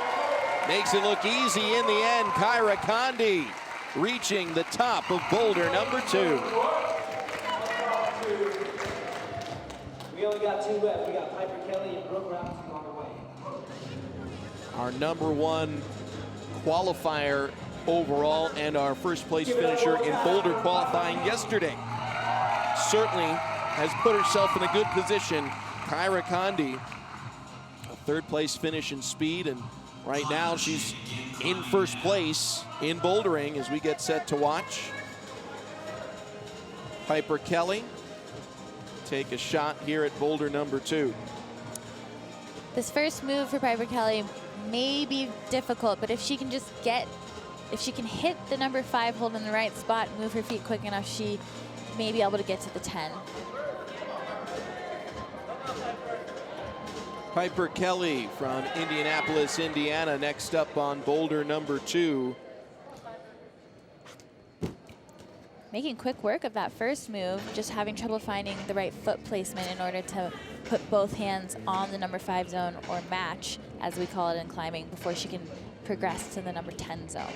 And for the first 3 scoring zones, you don't necessarily need to match. You just have to have control.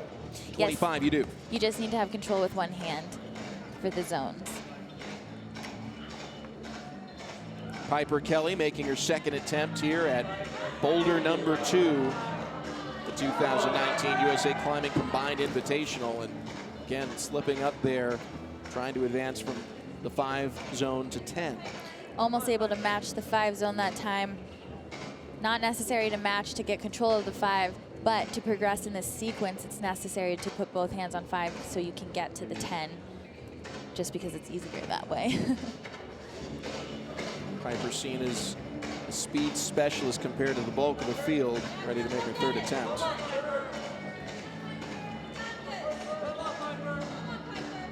Third attempt underway for Piper Kelly here in bouldering, problem 2. And it looks like they only did give her 5 on problem number 1. We were debating whether or not she would get the 10.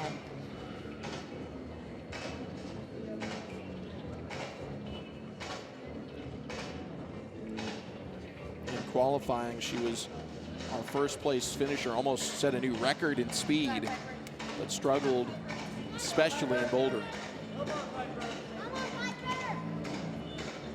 Another attempt for Piper Kelly here on boulder number 2. In qualification, she was in the bottom 5 of our 19 competitor field, and now continues to struggle. Just had a little unfortunate foot slip on the slope, on the volume that she is brushing. Those volumes have no additional holds on them, so it's very hard to place your feet and get them to stay when you're trying to progress in this boulder.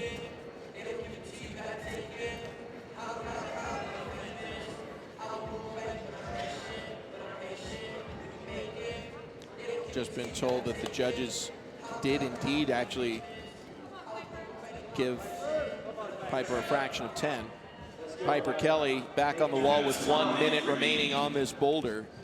So a little boost to her score, although, again, this is not the discipline she excels at compared to the other finalists.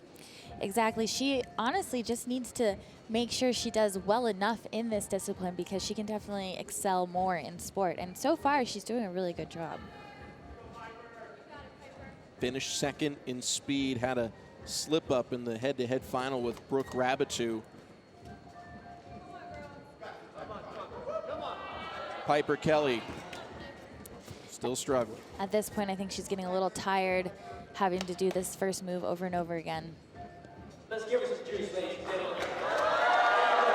Just 15 seconds left for Piper Kelly, and it's not going to happen. 10 seconds. So 4 competitors have been able to solve the riddle that is boulder number 2, and 1 of our 8 finalists left to go. It's Brooke Rabbitou. Brooke Rabbitou is another athlete I would expect to top this boulder, most likely flash this boulder if she can climbed the sequence correctly.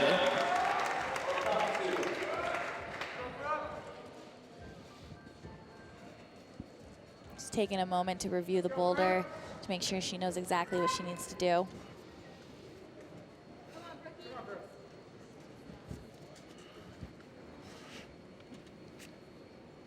'17-year-old Brooke Rabitou, our leader, heading into boulder number 2. She won speed and had the farthest finish on boulder number 1. See if she can back it up. Easily got to the 5. Looks like she's in good position. In a full split there. Extreme flexibility from Brooke Rabitou. Just has to control this tension move, does it well. Trying to set up to get to this next hold. That is not a scored hold, but necessary to get to the scored 15, which she has just done. Smoothly climbing through this boulder. A nice lie back position on that hold. Just has to figure out how to get to the 25. It's a bigger move for her, being one of the smaller competitors, so she had to flip her hand. 5'1", she's the shortest of the 8 female finalists. And oh, so close to hitting 25 on the first attempt, but lots of time remaining for Brooke Rabitou. Definitely lots of time for Brooke Rabitou. On the 15 hold at the top, she flipped her hand around, making it a little bit more difficult to generate to get to the 25 hold. But since she is a little shorter, it gives her more reach. She might have to flip it the other way, which is what we would call a wrap on the hold, in order to reach the 25. Is there a chance she thought there was some crevice she could grab onto on the other side, or she just was in a bad position? I think she was just thinking about distance to the 25, but it definitely made the move a bit harder. 2 minutes still remaining. She's not going to get a perfect 25, but in a good spot, having already gotten a hand on that top hold.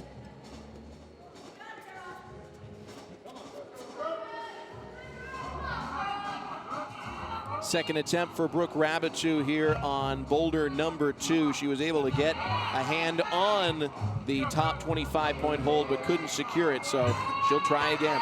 And she climbed pretty easily through this beginning portion of the boulder. If she can do it again and just have enough energy for the top, I think she'll be okay and be able to top this boulder. Ugh. Moves a little powerful in the body position that she has. There's a possible way to do that move with a knee bar that would make it a little bit easier, but having her foot all the way out right puts her in a split position and kind of makes it more of an intense shoulder move. These volumes, how hard are they to grip? You have 1 minute remaining. Depending on what direction your body is, they can be good or they can be terrible. Third attempt for Brooke Rabitou here on problem 2.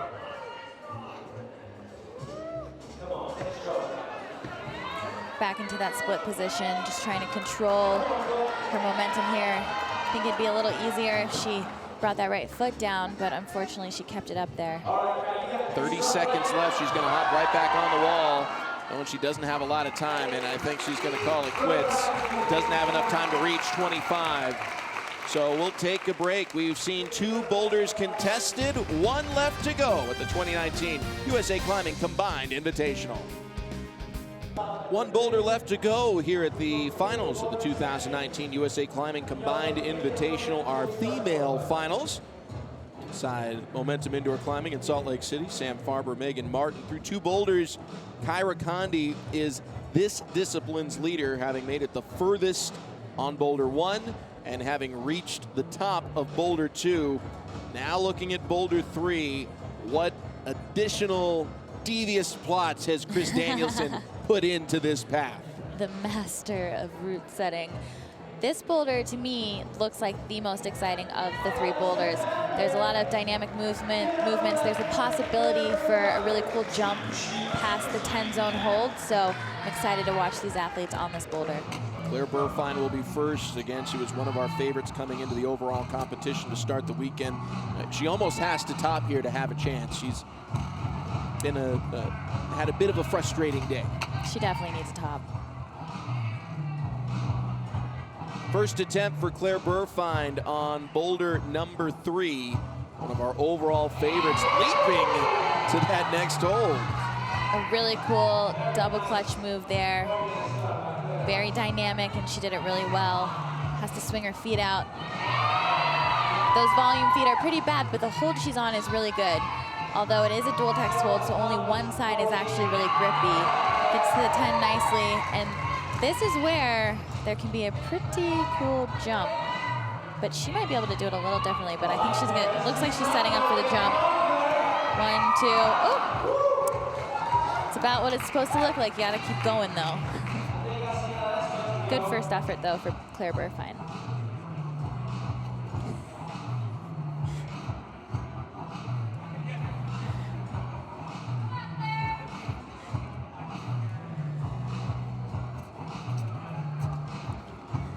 Now the moves on this boulder are definitely extremely powerful just from the start, so you're gonna need to take a lot more time to rest, real deep breaths in order to be prepared to do these really powerful dynamic moves again.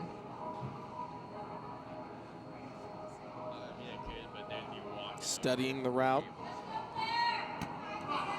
25, long ways away.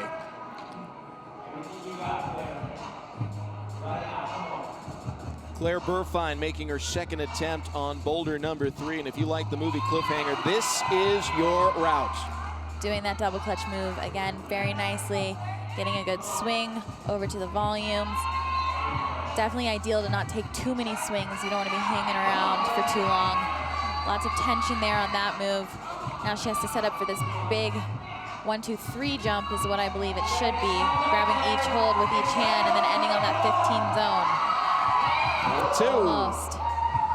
Definitely needs to explode a little more to get a little higher up on those black volumes.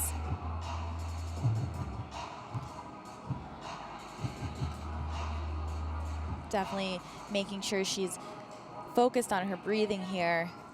Every try is zapping your energy. And this is our third boulder.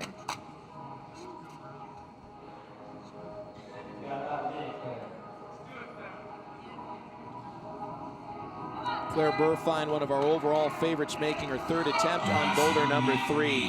She did not fare well in speed, has not had a good performance so far in bouldering. She needs to top on this attempt. Really smart to use her foot there before she swung over that time, because she's definitely getting more tired as she tries this boulder. Just slipping on that dual text a little, the slippery side of the hold. She needs to really set up for this jump. Oh, just not getting the height in order to continue her momentum to the blue hold on the volume. Claire Burfine unable to top any of the 3 boulders. They combined the scores from all 3, and she was in a pretty tough spot heading into this third one. She's going to be in a real tough spot even to make the podium looking ahead to sport. Next up will be Ashima Sheree, who does have a top earlier on boulder 2. This boulder may be a little more difficult for her because it is very dynamic. Not exactly her favorite style, but she may be able to make something happen here anyway. She's really good at coming up with crazy creative beta, so, or the way in which she would do the moves on the boulder.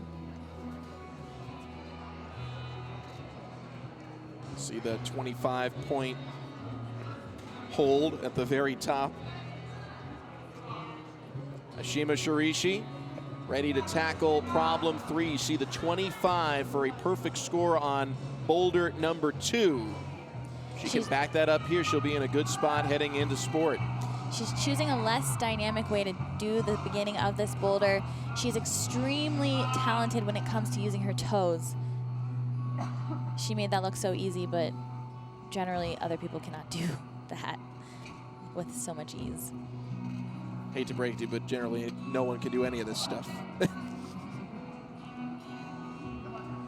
Ashima Sheree making her second attempt on boulder number 3, leaping ahead towards the 10-point hold. Tried to do a static move originally, but realized that she was going to have to go more dynamically, and was able to nail that coordination jump at the beginning.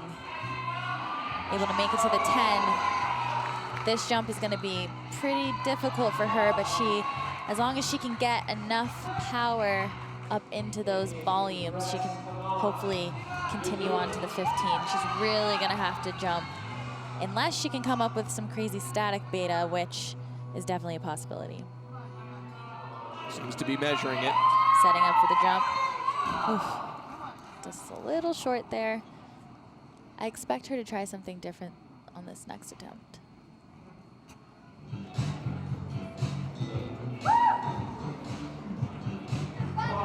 Halfway through her time here on boulder number 3. Just looking at the boulder in the section where she was struggling, trying to figure out the smartest way for her to attempt it on her next try. Third attempt for Ashima Sheree, 17 years old from New York, New York, here on boulder number 3. Such a cool dynamic movement for that first move. Oof, unfortunate slip there. She's 5'2", one of the shorter competitors. That stretch there doesn't seem to be designed for her. It's definitely not that easy for her. Fourth attempt for Ashima Sheree. Nails the coordination move. Feeling pretty comfortable on it. Just has to swing her feet over and move her hand down at the same time. Does it beautifully that time.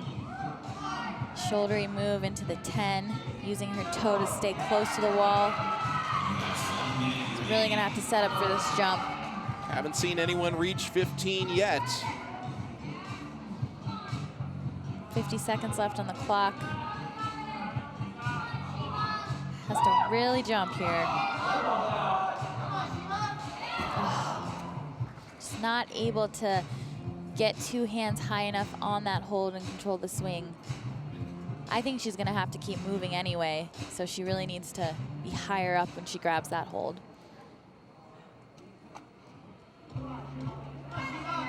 Fourth attempt and probably the last one Ashima Sheree will make here. She's got to hurry, 20 seconds left.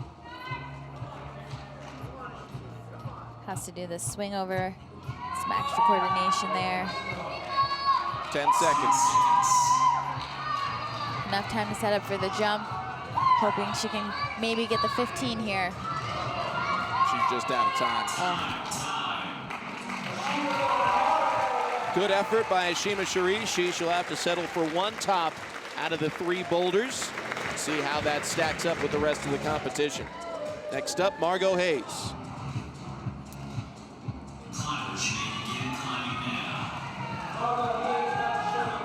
Margot isn't necessarily the best at jumping and coordination, but sometimes she figures out a way to just make it work when you least expect it. So definitely interested to see what she does. She also has some of the best falls I've ever seen. They're very graceful. Best, she's a former so gymnast. best for her, not best for, you know, the excitement from the audience. Like she just, like a cat lands on her feet. She lands on her feet and she comes down beautifully. Margot Hays ready to make her first attempt here on problem 3. You see the 25 from boulder number 2.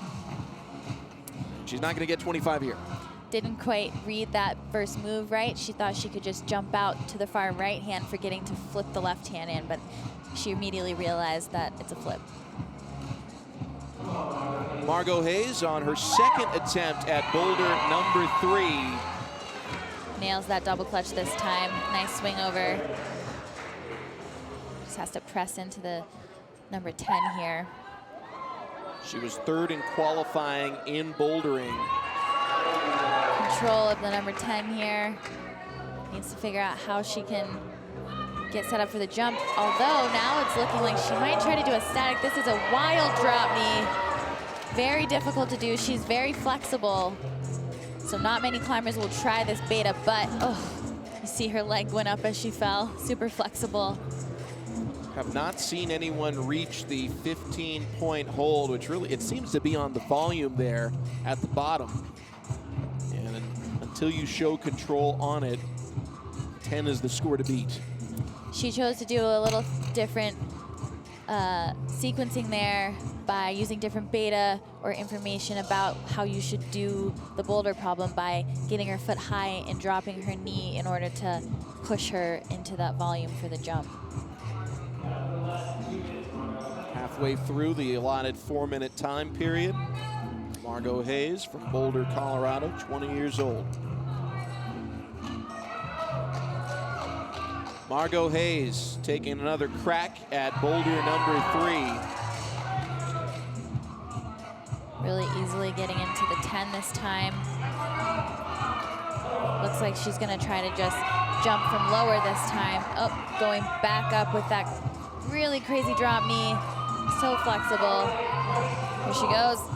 Oh, 2 hands on and a little swing after. If she can just continue that swing to the right, she'd be in the right position to get to the 15. Do you have to jump in sequence, or do you want to control that first volume and then go to the second? I think you want to keep moving. I think your momentum is going to propel you to the 15. I think it'd be very hard to just stop there. She might be able to stop with 1 hand on the first black one and 1 hand on the second, but that might be hard too.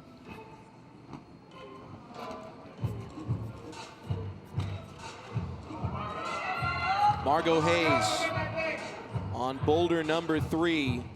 She's come as close as anyone to the 15-point zone so far. Has about 30 seconds left to make this next attempt. She definitely knows what she needs to do. It's just, can she get enough power and enough height to keep that momentum going? Struggling here to get that drop knee in. She's going with the lower foot now. It's just not high enough.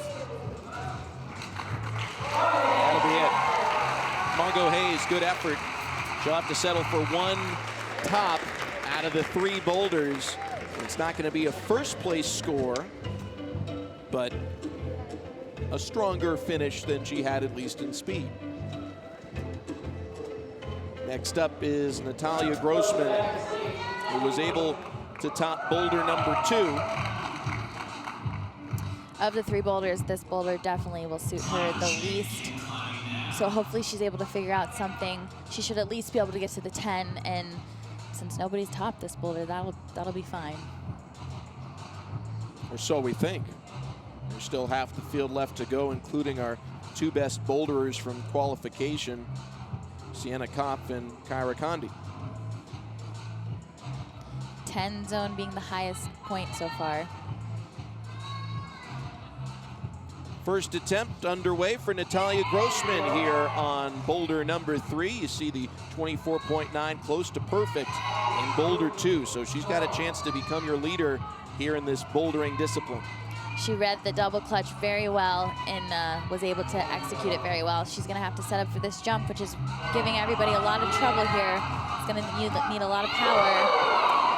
She hit that first hold really well. She had a nice swing to continue to propel her. If she can just get it a little higher, I think she might be able to get to the 15, which would be the high point.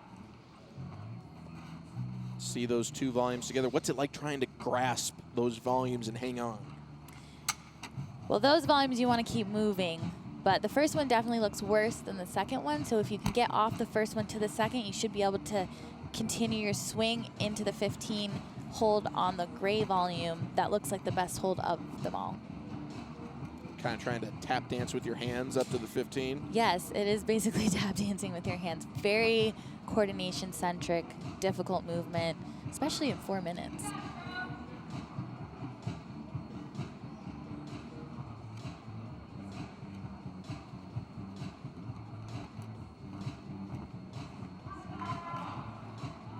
Third attempt underway for Natalia Grossman on boulder 3. It's requiring some big jumps and big moves, and no one's been able to figure it out after this point right here. She got pretty close last time, really the closest I've seen, so if she can just hit this perfectly. Oh, tried a little bit of different beta, different sequencing there. She went 2 hands to the first one on the first try, so didn't seem to work as well going 1 at a time. She's definitely performing better on this boulder than I assumed, so that's really good for her. There's definitely the possibility she could get the 15, which would be very good for her score right now. Continues to study. You see the 25-point hold. It's, well, we know it's up there, but no one's come close to it yet. Taking a second to drink some water. These moves are extremely powerful and just really zap your energy to have to try them over and over again. So it's really necessary to make sure you're resting long enough, but also saving enough time to complete the boulder. or have the chance to. Reminder, we'll have the sport discipline to wrap up our women's competition. Winner putting herself in a great spot to take a step towards Tokyo in the 2020 Olympic Games. Natalia Grossman back on boulder number 3. She solved problem 2 earlier in this discipline. Now maybe a time just for this final attempt. Setting up for the jump. We'll see if she can make it work this time. She would be the first. Oh, so much better. Looks like the 2 hands on the first hold is definitely the way to go. She's gonna give it another shot. Not a lot of time. 15 seconds. Really fighting the clock here. Luckily, these moves don't take too long, but you don't want to go too fast and mess up, so she knows she needs to still be efficient as she goes fast. Oh, so close. Great effort by Natalia Grossman. This seems to be a riddle that can't be solved. 4 climbers left to try when we return to Salt Lake City. Back to the 2019 USA Climbing Combined Invitational. Sam Farber, Megan Martin here with you as we're watching the bouldering competition. This is boulder number 3, third and final. We've seen 4 female finalists make an attempt, and no one's been able to even get to the 15-point scoring zone. Next to try is Sienna Kopf, who amongst our 8 finalists had the worst qualifying score, or check that, had the second best. Getting ahead of myself. Second best qualifying score in bouldering. Sienna Kopf making her first attempt here on boulder number 3. She did very well in qualifying in this discipline, but has not fared so well here in these finals. Really good movement on that first coordination move. This move to the 10 can be a little bit shoulder intensive, but is able to do it. Now she is one of the taller competitors, so if she can generate enough on this jump, I think she could be able to maybe swing into the 15, which we haven't seen anyone do yet. Pretty good latch on that first volume. Comes down with a smile. I think she probably thinks she can figure out how to do it, so we're hoping to see her do it as well. I was going to ask, if you smile on the fall, that means you think you're not going to fall the next time? Yeah, it means you think you felt something that just might work. So a little more optimism going on there. See that 10 that she's swinging off of. I mean, nothing here is really a hold. The 10's not the worst hold, but the hold before it is definitely a little better. The number 10 hold they were on is a little slopey. This one, these volumes are a little bit slopey as well. And the blue hold they're going to is smaller, but probably a little better. Second attempt on problem 3 for Sienna Kopf. We're in bouldering. She was the number 2 qualifier in this discipline and really needs a good performance as she is yet to top any of the problems in today's final. Definitely could use a top, and struggling a little bit more on this section this time. Let's hope she can set up this jump a little better than last time. Oh. A little bit closer, at least she was able to reach out of the swing. I think that is what the route setters intended. It's kind of tricky. You need to be high enough, but kind of get that pendulum swing in order to propel you to the hold on the 15 volume. Those holds that she's brushing right now are big holds, but they're definitely not the easiest to grab. Very open hand for these women, which is a hard place to be on a wall like that. Just over a minute left. Third attempt for Sienna CC Kopf on boulder number 3. 16-year-old, our youngest female finalist, with less than a minute now to go. Really trying to push off of that shoulder to get into the 10. Able to do it. Kind of crazy how the time on these dynamic boulders seems to go a little faster. Setting up for the jump. Needs to get a big swing into the, tried something different there, trying to go right hand, left hand, instead of 2 hands on that first black volume. Didn't seem to get as much height as she did previously. Time for one more attempt for Sienna Kopf on boulder number 3. No one has reached that 15-point scoring zone yet. Trying to quickly get to the 10 because she's running out of time. Kind of moved a little too fast there, so no top for Sienna.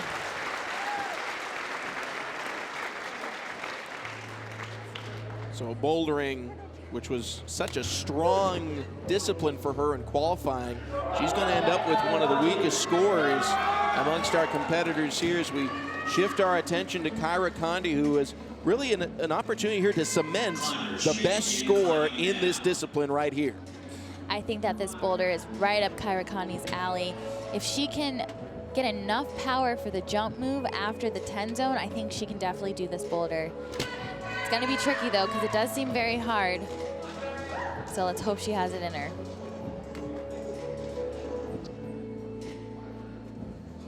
Kyra Conde, our #1 overall qualifier, our #1 bouldering qualifier in the first 2 days of competition here in Salt Lake City, making her first attempt on boulder 3.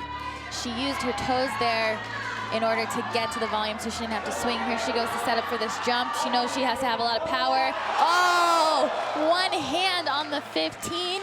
She knows it's doable. She sets up, she gets so much power. She moves really quick, uses her swing, and just kind of can't control the swing on the 15. But now she knows what to do, and hopefully she's able to do it on her next attempt.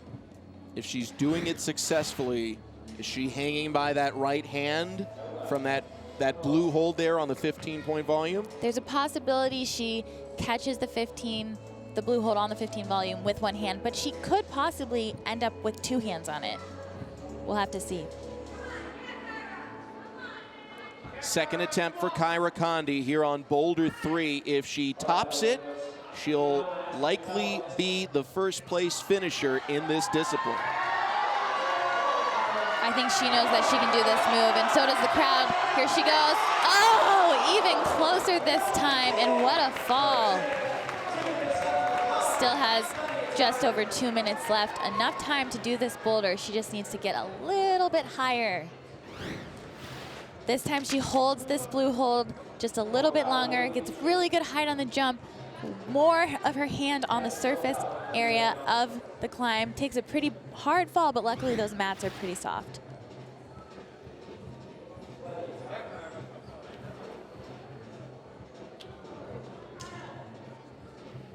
Kyra Conde making her third attempt on boulder 3, our #1 qualifier. She definitely knows that she can do this boulder. She just needs to get set up in the right position and have the proper swing to the 15. Here she goes. Yes! And she does it with a one-hand catch. A little celebration there on the zone hold. Keeping it together because she knows she can do this boulder. Now, the last hold is just a volume, not the best. She's able to get there. 2 hands and a top for Kyra Conde. So relieved and so happy. Kyra Conde likely has cemented a #1 ranking in bouldering. 2 tops for our #1 qualifier.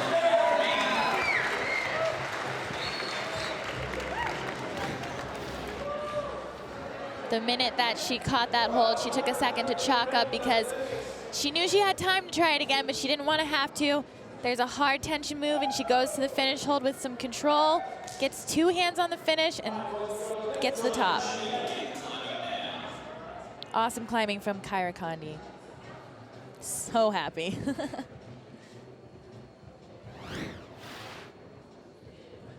What a performance from Kyra Conde. 3rd in speed, 1st likely in bouldering. We'll have to see what our final 2 competitors can do. Piper Kelly up next. Piper Kelly making her first attempt on boulder problem #3. This was not exactly her jam in qualifying. She was one of the bottom 5 finishers of, at the time, 19 participants in qualifying. Definitely not her best discipline, but she's been performing pretty well in this round. The boulders are hard and they're not getting a lot of tops, so as long as she can get about halfway through the boulders, it's going to serve her well. She was able to do that coordination move at the beginning, first try, which is going to be really helpful, but is having trouble swinging over to get the feet on to move to the 10. Piper Kelly, attempt number 2 on boulder number 3. Needs to figure out how to swing over to the 10 because, oh, there she goes. Hopefully she can now move into the 10 now that her feet are on. There is no 5-point hold, so it's either 0 or 10. Almost into it, kind of struggling. It's a very powerful shoulder move with really bad feet. She gets into the 10. Now she has to get her feet up a little higher in order to set up properly for this jump.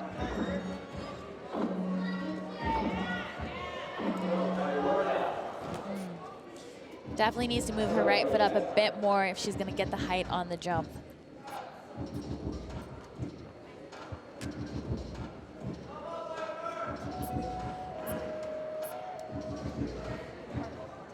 Taking a look at these holds here. Piper Kelly, 19 years old from Indianapolis, Indiana. There's that 10-point volume hold.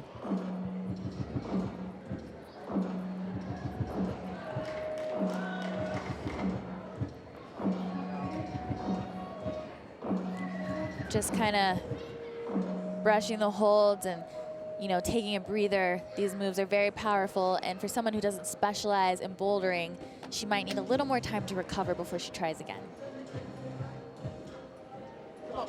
Third attempt for Piper Kelly here on bouldering problem number 3.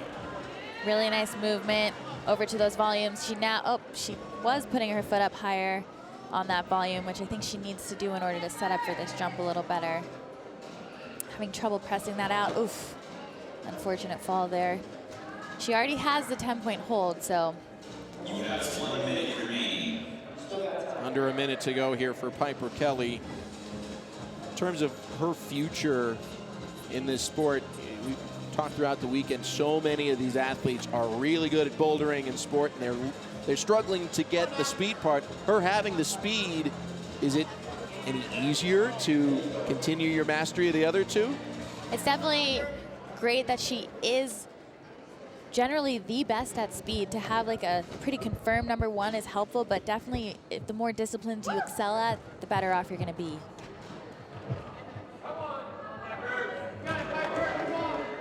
Trying to get that foot over to swing. There we go. The shoulder move has been a bit hard for her. See if she can figure out how to get into it a little easier so she can at least set up to get to try the jump again. Here she goes. 5 seconds left. Needs to set up. Oof, unfortunate slip there for Piper Kelly. One climber left to go. It's Brooke Rabitou. She was unable to top boulder number 2, but she had a really solid score in boulder number 1. So could be a top 2 finish if she can complete this boulder. We'd have to do some math, but she'd be in a really good spot heading into the sport climb if she can reach the top here on boulder number 3. Yeah, top here would be very beneficial for Brooke. And there is a possibility, though she is a bit shorter, those dynamic moves is something she really excels at, just like Kyra. So hopefully she's able to pull it out. Taking a moment to look at the climb again, trying to do the boulder in as few tries as possible.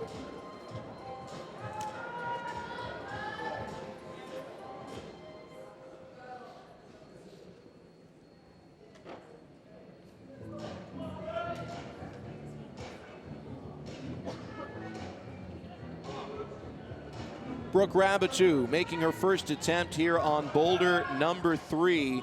She was our speed champion in early fall. Interesting reading of the boulder there.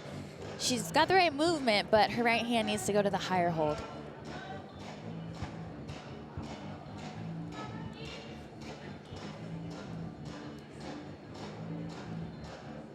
Brooke Rabitou making her second attempt on boulder number 3. She is our shortest female finalist, and with the big jumps required here, she's going to have to use a lot of power to make her way down the course.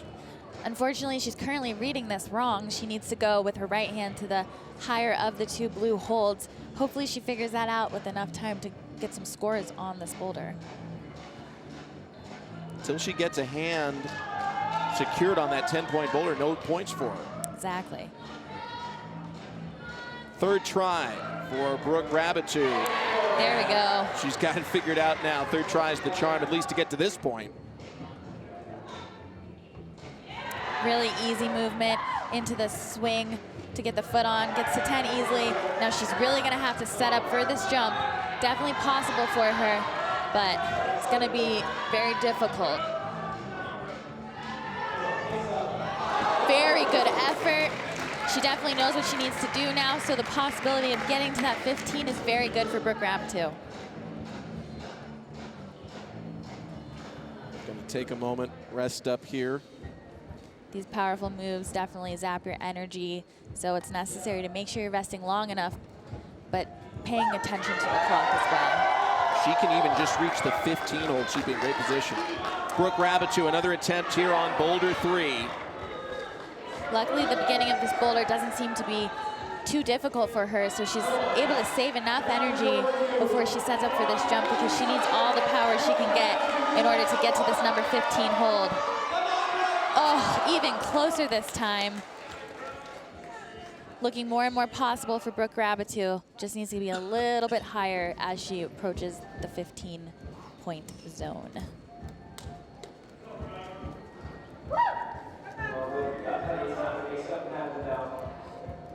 1 minute left. You have 1 minute remaining.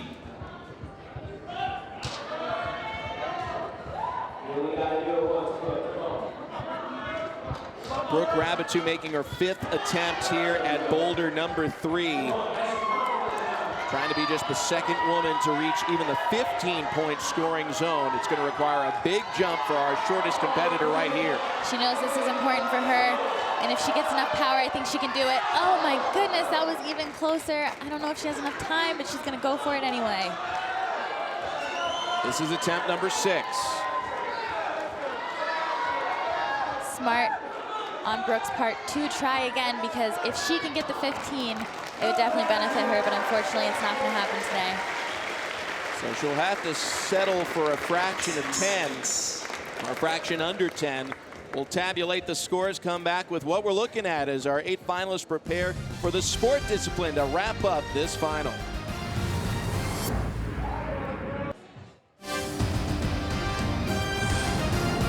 2019 USA Climbing Combined Invitational is brought to you by The North Face, inspiring and enabling exploration since 1966. Back inside Momentum Indoor Climbing in Salt Lake City. Snow swept Salt Lake City. Sam Farmer, Megan Martin here with you.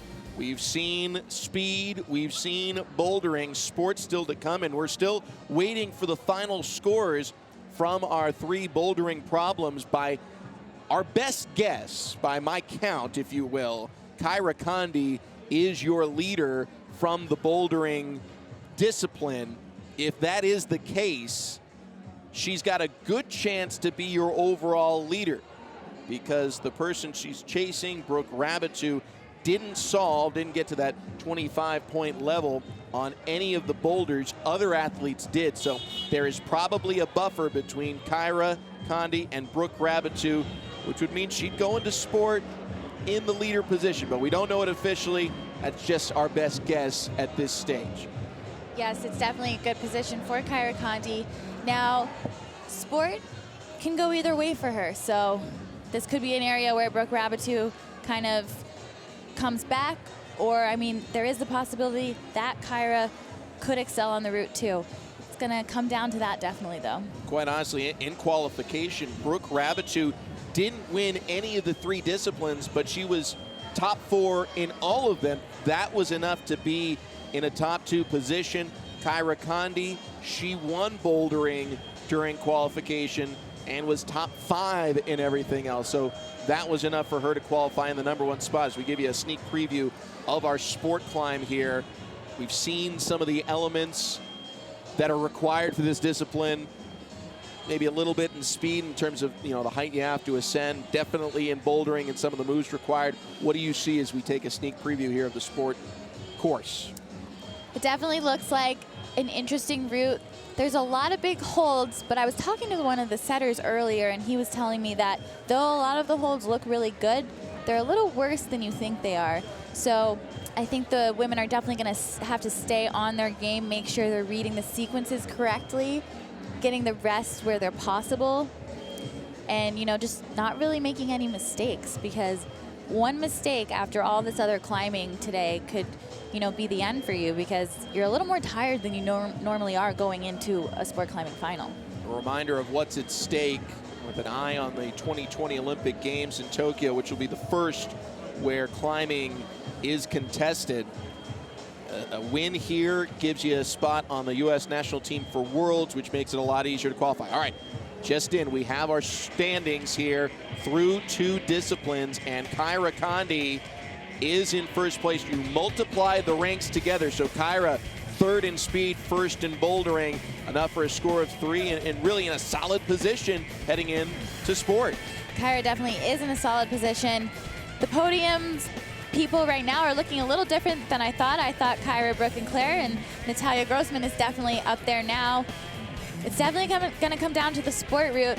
Brooke Rabatou could get a 1st or 2nd place here, so that could help her. And then Kyra definitely more, I would think, around 2nd to 3rd place. So it's going to be a close one between these 2. Unfortunate to see Claire Burfine all the way down at 8th place. Just not her best competition day. Athletes continue to study the route. Just like in the bouldering, the athletes get a preview together. Now, the difference is they just have one route, but the route has many more moves. So same rules apply. They can go down to the start hold, touch it, which all the athletes have already done, and now they're working their way up, reading the route together, starting at the bottom. Usually they'll pair up so that they can talk about what they think they're gonna do in each spot on the route. What's exciting now too is after every climber climbs, they will now get to stay out with the rest of the crowd to watch their competition and see how they do. Kyra Conde and Claire Burfine going back to the start hold to get a feel, just trying to figure out the first few moves. See, they're starting over and kind of reading the route together. Clearly pretty much in sync here.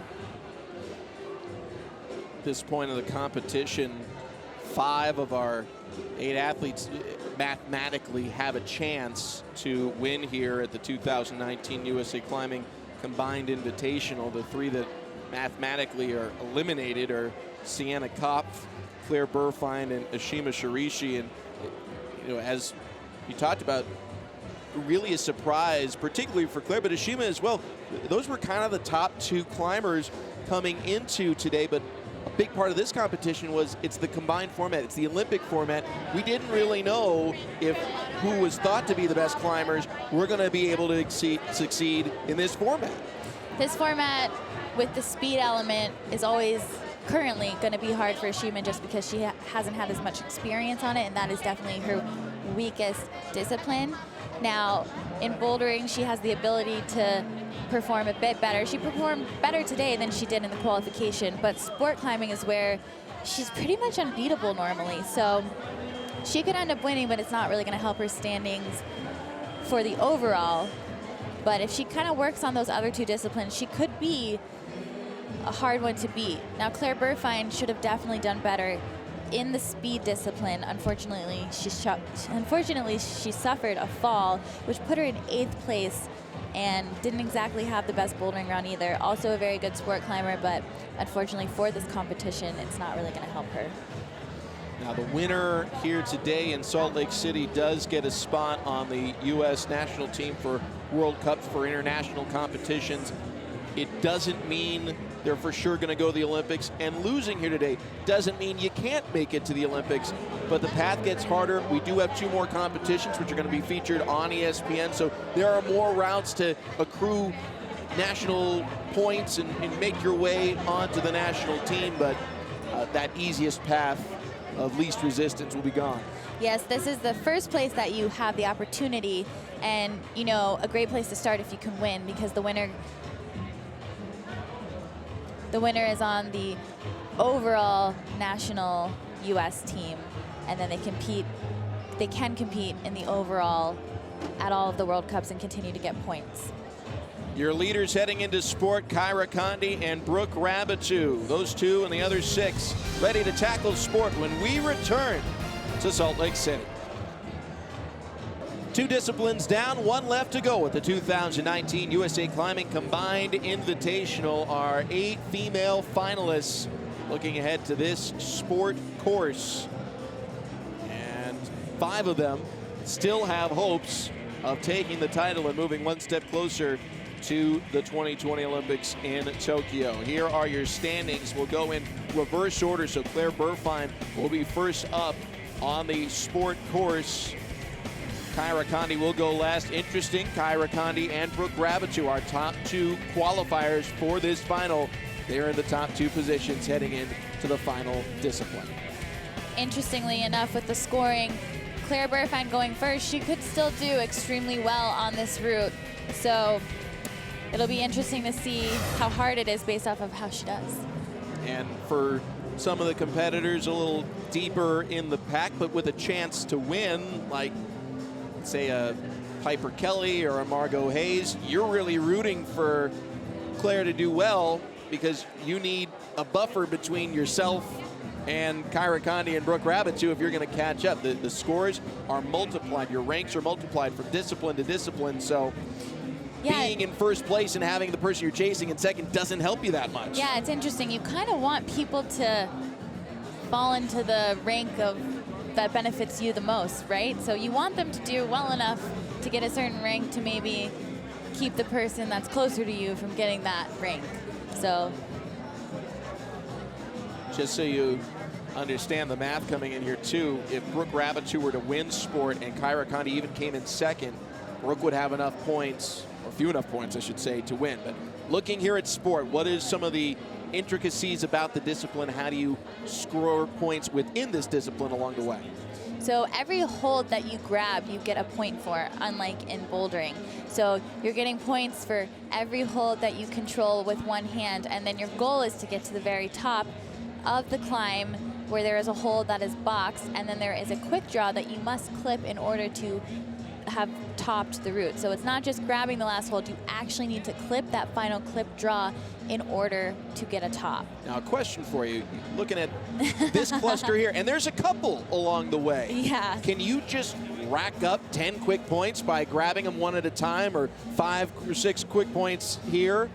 So interestingly enough, about those holds that are screwed onto those volumes is that some of them are hand holds, so they have points. So only the holds that are hand holds are scored holds. The other holds you use for your feet do not have a point value. Now, if you grab a hold with your hand and use it with your foot later, it's still considered a hand hold. You are just tracking into it with your feet. But if you grab a foothold and use it as a hand hold, you don't get any points for that. But they have no way of knowing. So the athletes don't know if some are potential handle. Do you just grab everything? I mean, not everything. You can tell which ones you need to go with your hands, but in that cluster, you just don't know. All right, let's get after it. Claire Burfine's going to be first. She entered competition as really one of the favorites, and so far has been eliminated from the championship, but still looking to perform well in sports. And she definitely could perform very well here. Our first competitor is on the wall for this sport final. It's Claire Burfine, 8th overall. You only get 1 crack at this sport climb. She, in qualifications, was the number 3 finisher in sport, so this is an event she should excel in. It's definitely a discipline that she does really well at. Normally, she was the sport national champion in 2018. I expect her to climb well on this route. Now, the little difference is that these athletes have only had 15 minutes of rest in between the bouldering round, which generally there's more rest, and in just a sport final, you've had hours. So that'll play a little bit of a part, but still expecting her to do pretty well on this route as she is so far in a really good rhythm on the wall. Claire Burfine from Plano, Texas, 5'10". She is the tallest of the 8 female finalists. And here's maybe the answer to my question. She goes immediately to the topmost of those 10 or so clustered holds. So on that cluster, it is pretty obvious that that is the handhold. As an experienced climber, you can tell what you should probably be grabbing and what you shouldn't.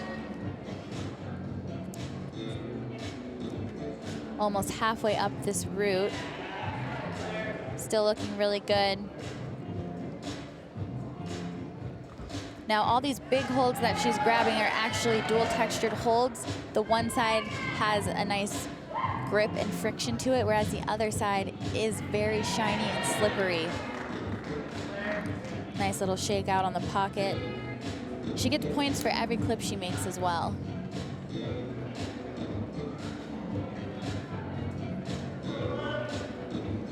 Really focusing on her breathing and shaking. When you do so many moves in a row, you get a pump in your forearms, so you have to make sure you are breathing and actually shaking out your arms in order to be able to keep moving on the wall and on such a difficult climb. It's a pretty big move for her, and she's a tall athlete, so it'll be interesting to see some of the other climbers on that. Claire Burfine, a couple stories off the ground right now in the middle of her sport climb. The third and final discipline here at the 2019 USA Climbing Combined Invitational. Getting really far on this route without too much trouble. This move, she needs to kind of like pull up a little more with that heel, kind of struggling, using that extra hold. Oh, just not going to be enough. Kind of a disappointing climb for Claire. I expected her to get a little higher, but kind of ran out of power up there about 3/4 of the way up the route. Really a disappointing day overall for Claire Burfine, and she will have to find another path towards the qualification for the national team. She uses her heel to try to pull up to this hold, and only later does she realize she can kind of use that hold to pull up a little more. If she would have realized a little bit sooner, I think she would have had more energy in order to get to that undercling a little bit better.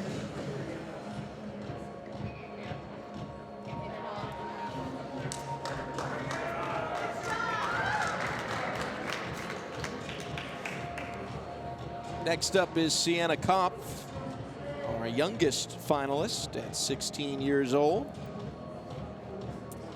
Sport is not the best of her disciplines.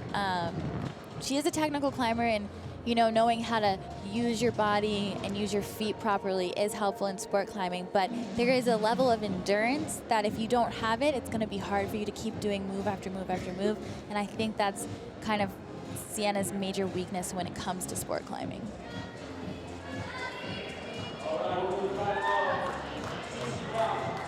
Sienna Kopf currently 7th overall as we head into this final discipline. In qualifications, among our 8 finalists, she had the worst finish for sport. That said, we'll see what kind of mark she can set here as she attacks this course. The goal for Sienna on this route would be to move efficiently and as quickly as she can, because when you lack a bit of endurance, the faster you can get through the climb, the better. You'll see some other competitors who are better sport climbers maybe take more rest and shake longer. When you're lacking endurance, it doesn't really help you to shake because you just can't get it back in the same way. Trying to get up into this undercling. Able to do so with a little struggle. Nice little shake and chalk there. Sienna Kopf had qualified for this final. She was strong in both speed and boulder, but bouldering was really her best event. She finished 2nd in that in qualifying. Unfortunately, today did not fare nearly as well, was 8th of the 8 competitors.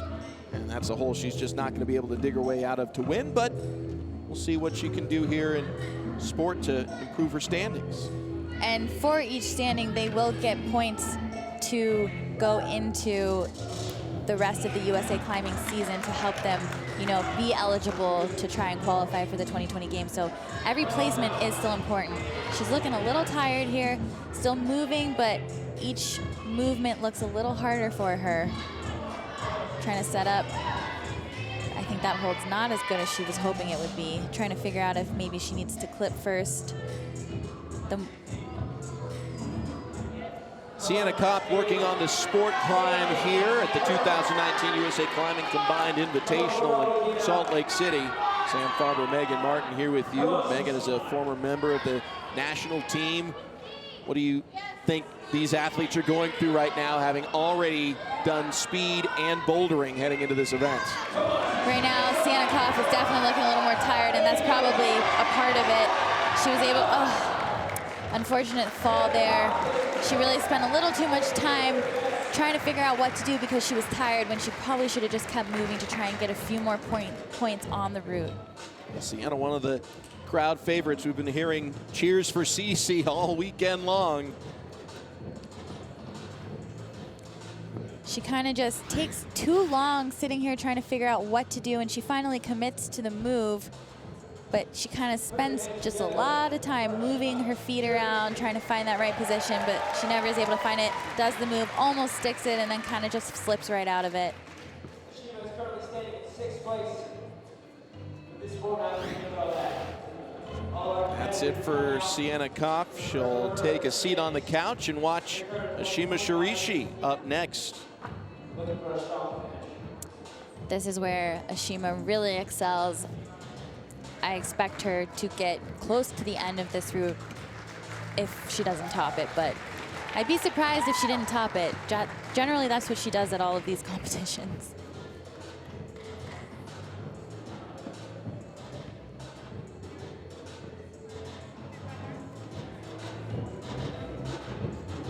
Mentally going through the route right now. Finishing hold roughly 4 stories off the ground. Though she had a little bit of time to preview it before, it's good to have it fresh in your mind because you don't have time to think about where you're gonna go. You should already kind of know as much as you can. If you find a rest, you can look up and kind of reassess.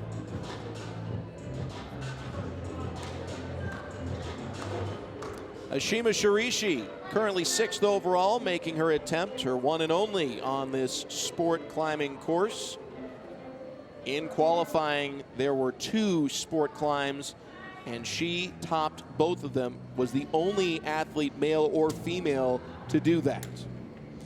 She usually is able to get into a really nice rhythm when she's climbing. Has wonderful footwork, a lot of endurance. She can hang on for a very long time. And as long as she doesn't have too many dynamic moves, she's usually very confident. She gets a little nervous before the dynamic moves, and she's normally able to do them. It's just the hesitation there is not always helpful.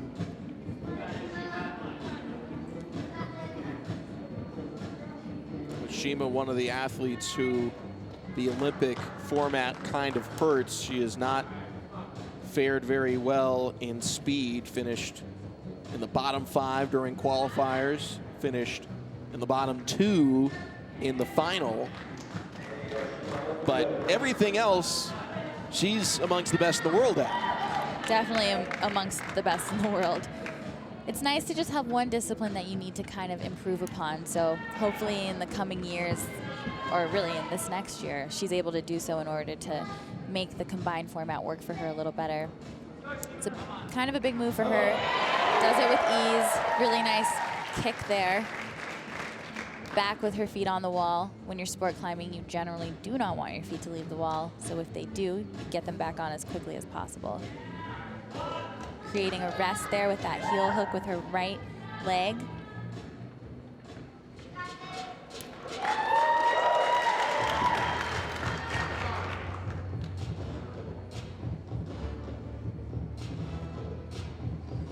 Ashima Sheree, the #1 sport climber in the USA based tough performances here at the 2019 USA Climbing Combined Invitational, working on this sport climb at about the midway point.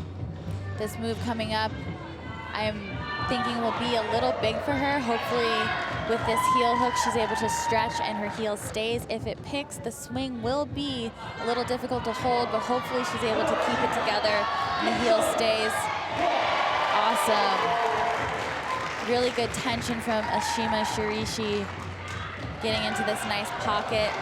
Only able to put 2 fingers in there. Tried to get 3 in there, but had to settle for the 2. Continuing with her Nice rhythm, a good little rest here. As a successful sport climber, she can actually get energy back when she's resting in a spot like this, whereas if you don't have that kind of endurance, it's actually not going to help you to rest.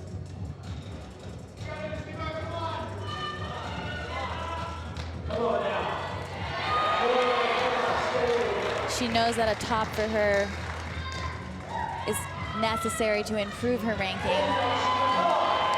You see the top hold, it's circled in that green box. That's the goal. So far here in Salt Lake City, every time there's been a green box at the top of the wall, Ashima Sheree has found her way to it. Exactly. The holds on this cluster are a little bit smaller than we saw earlier on the route. Still not giving Ashima a problem at all. Trying to figure out the proper foot placement for this next move. She's going to a hold that is blocked by another hold, so that hold that used to be much better is made worse by the blocked hold. Coming up, we have a rose move, which is a move that is not only just pretty to look at, but it's also a hard move to get out of.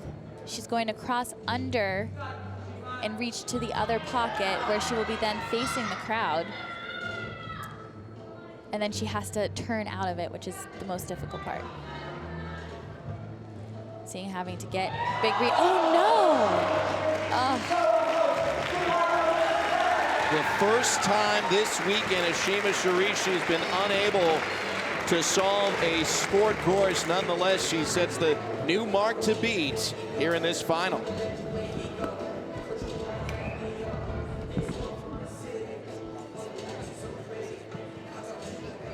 She kind of got stuck trying to get under the rope and then get the momentum to reach to the second pocket to get into the rose move. As a shorter competitor, getting in might be a little more difficult. She almost gets it. She has to dead point and just misses the pocket slightly, pulling her off the wall. We'll take a breather. This has proven to be a very difficult sport course here in Salt Lake City. 3 athletes have completed their day at the 2019 USA Climbing Combined Invitational. These are the women's finals, the 8 best American climbers taking on speed, boulder, and sport. And in case you didn't realize it already, climbing is a particularly dangerous competition. There's a lot of great climbing gyms out there. We appreciate all the folks here at Momentum Indoor Climbing in Salt Lake City and Lehigh for being so welcoming to us and our crew all weekend long. And they are professionals. They know how to keep you safe, so make sure you're attempting this safely when you try it.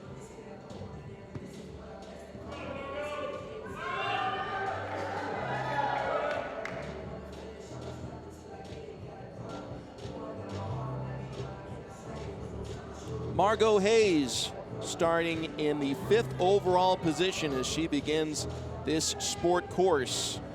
6 minutes to climb the roughly 50 feet to the top of the wall. Another successful sport climber. I expect to see some great climbing from Margot. There's a good chance that she could get to the high point and possibly top the route. It all depends on whether she's fatigued from earlier. There were a lot of difficult, powerful boulders today, so it definitely is going to play a part in how well these athletes can do on the route. She does have a good rhythm, taking a quick little breather there, but otherwise she's moving pretty quick. Interesting choice, didn't clip from that lower hold. Doesn't seem to be a bad choice, but sometimes there's a hold that's easier to clip from than others. And you don't want to find yourself in a bind where you go to a hold that is too hard to clip from and then all of a sudden you can't clip and you have to down climb. Margot Hays mathematically can win this overall competition. She would need some help. Not only would she have to finish first in sport, but she would need some of the athletes she's chasing, in particular our #1 leader heading into this discipline, Kyra Conde, to finish at best 6th. Well, and Margot can definitely win this discipline. She is a phenomenal sport climber. Outdoors, she was the first woman to climb a 515, which is one of the hardest routes or route grades, and to be the first woman to do so. And she's climbed too, so definitely says something about her ability when it comes to sport climbing. She's getting ready to get into that section where it's kind of a big crossover move to a small hold on the volume. You really need your heel to stay in that hole. If it pops out, it can make it much more difficult. She does the move beautifully.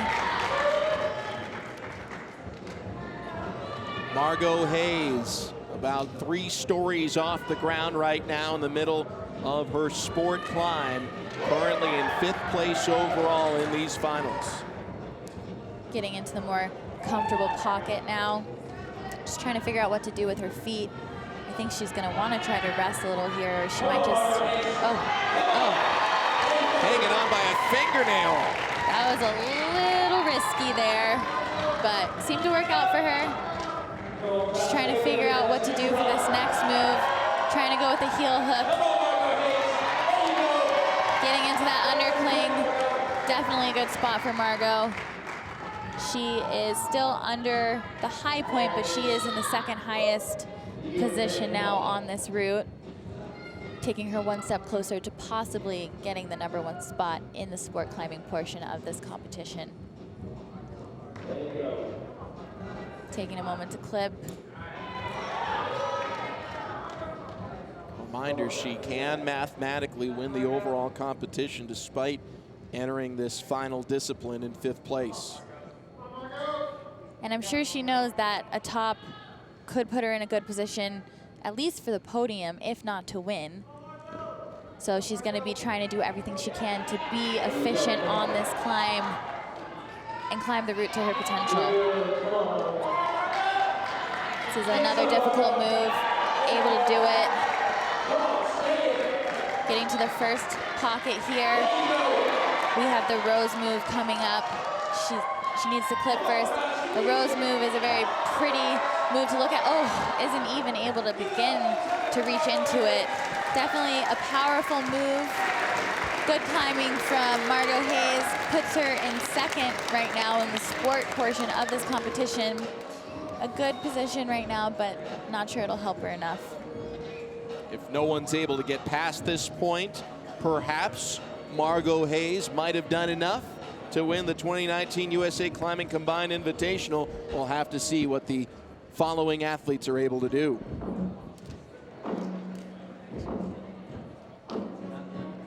Reviewing her score right now with the judges, and they've got those pictures out there telling her about the holds. And really the only thing separating from her from Ashima currently is the fact that Ashima clipped the draw, the quick draw that is hanging by the pocket. Otherwise, they got to the same move. She sets herself up. She's already a little tired getting into that first pocket, tries to set up for the rose, doesn't even try to clip, isn't really in the right body position, and just falls as she begins to reach. So Margot Hays, one of our overall top contenders, came into the final in the #7 position. In terms of qualifying, did pretty well. Took 3rd in bouldering. We'll see what her rank ends up being at day's end. Next up is Piper Kelly, who really made the final based off her outstanding speed climb. Was 100th of a second off her own national record. In the other 2 disciplines, she struggled compared to the rest of the other finalists. That said, a good performance here. She is certainly capable of still winning this competition. Definitely a possibility. She's better at sport than bouldering. Piper Kelly begins her climb here in this 3rd and final discipline, the sport climb, starting this final in 4th place.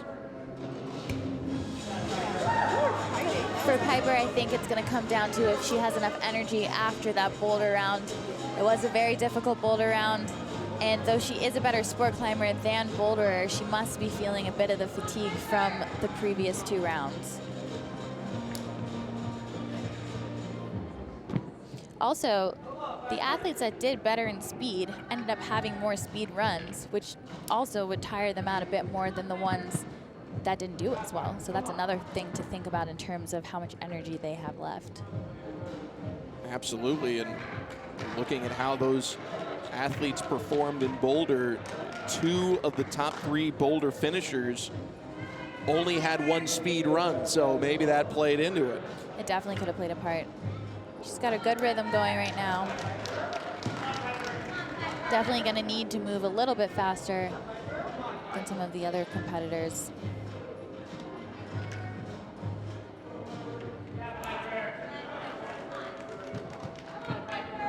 Piper Kelly, 19 years old, from Indianapolis, Indiana. So far, she looks like she's making a lot of good sequencing decisions. This is where we saw some of the climbers struggle. It's probably a very good decision to go back and clip. You never want to clip from too difficult of a position because that shouldn't be the hardest part, but if you read it wrong, sometimes you end up in the wrong spot to clip, making it so much more difficult for you.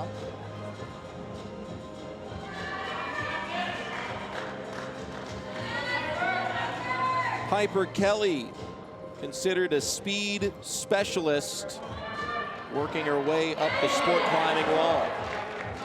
She found a pretty good rest right before that move to the pocket. She used a heel hook with her right foot in order to take a little bit of the pressure off her arms so she can conserve her energy a little. Trying to get there. Oh. Luckily for Piper Kelly, it looks like she should get usable surface of that next hold, giving her a little higher point value than just the points for controlling the hold. Scoring system in sport, a point per hold and a fraction of a point per effort towards the next one, and a larger fraction for, as you said, usable surface. She takes a moment before she goes, kind of like misses the first try and tries to pull a little more, definitely hitting the usable surface. I would be shocked if they didn't give it to her. Really good effort from Piper Kelly, and she's not in last right now, so that's definitely good for her. Couch is getting crowded here at the tail end of our 2019 USA Climbing Combined Invitational. The 8 very best American female climbers on the final discipline, the sport course. And we've got 3 left to go, and 2 of them in particular, we'll see at the end, Kyra Conde and Brooke in a great position to win this event and make Team USA for the upcoming World Cup season. Natalia Grossman, who we have right here, it's normally pretty good at sport. I was a little surprised by her performance in the qualification, but maybe it was a bit of nerves. Maybe she warmed up a little differently than normal. Hoping to see her do pretty well on this route. Taking a second to look over the route before she gets on it. She had the preview with the rest of the athletes earlier, but you definitely want it fresh in your mind.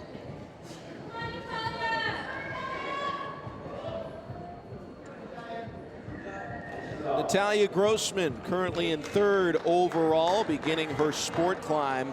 In qualification, she was the 8th and final qualifier, something that hurt her score. She was not a top 3 finisher in any of the disciplines. However, she was one of only 4 of the 8 qualifiers to be top 8 in everything. So a good all-around climber compared to the rest of the field, but didn't really have a specialty, at least so far this weekend. Yeah, during the qualification, she definitely didn't seem to have a specialty as much, but I will say during this final round, she's performed much better, and she's already improved her rank compared to what she did in the qualification. So she's definitely in a better spot. Looking a lot more smooth on this route already than she did in the qualifiers.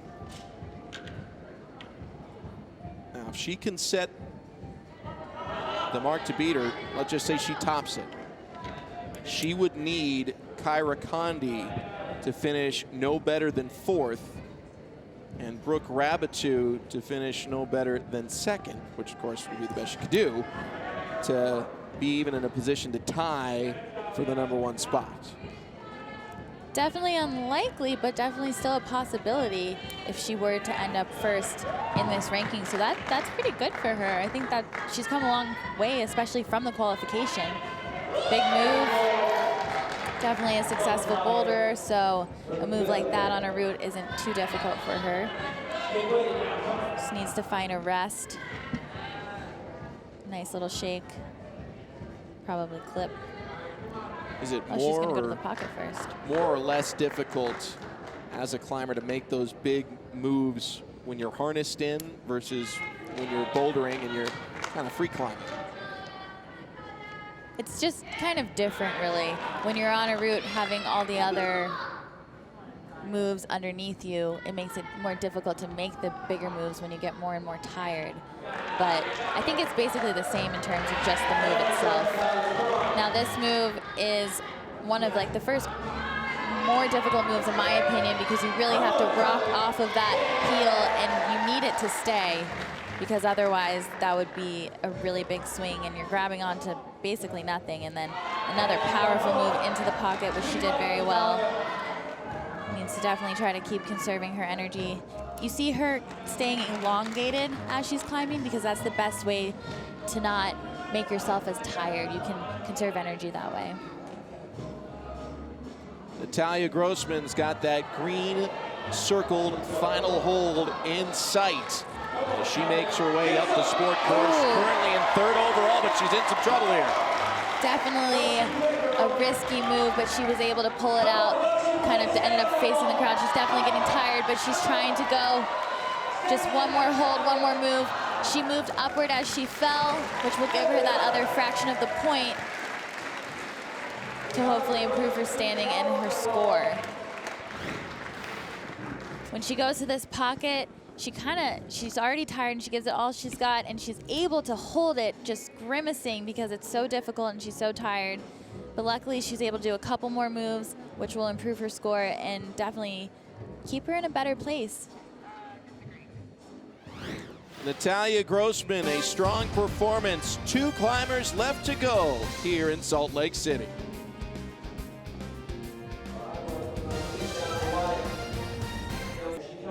Two climbers remain here in the sport discipline of the 2019 USA Climbing Combined Invitational. Brooke Rabitou, the number 2 qualifier for today's final, is in second place. And the math is pretty simple here. If she wins this event, she will be your champion in Salt Lake City. If she doesn't, she might need some help, and at least Kyra Conde not to win it. And she definitely has the potential to win this discipline. The route is proving to be pretty difficult, which is a definite good job by the route setters, because in the past at national competitions, we've had multiple women top the finals route. So hopefully she is able to get far enough on this route to secure a first place victory.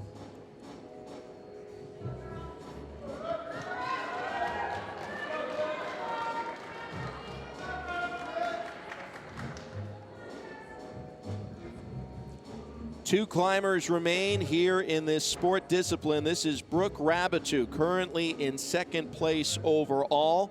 If she wins this discipline, she will be your champion at the 2019 USA Climbing Combined Invitational. Off to a really smooth start. First few moves of this climb are not that difficult. It's just getting them into a rhythm on the route. A lot of the holds on this route have a dual text finish, therefore one part of the hold is usable, the other part's shiny and very slippery. She definitely needs to get a clip here. You get points for the clip, but the other thing to note about the clip is if your foot passes that hanging quick draw before you've clipped it, you must come down and you will be DQ'd. You are not allowed to pass a clip or skip a clip. A win here will ensure she takes this event and makes her way on to the national team for the upcoming World Cup season. It won't win you a spot on the Olympic team in 2020 when climbing makes its debut. However, it's a lot easier to do it from that team than if you aren't able to make it onto the World Cup squad. Exactly. If you don't make the U.S. team in some capacity in order to do the World Cup circuit, it'll be virtually impossible for you to even think about trying to qualify for Tokyo in 2020. So that's definitely what all these women are trying to do here today, is get on that national overall team. Big move here. Trying to go static. Definitely needs to jump. There we go. Very interesting there. Really good recovery there for Brooke Rabatou. Might have taken a little bit of extra energy to kind of fix her route reading mistake there. But getting back into a nice rhythm.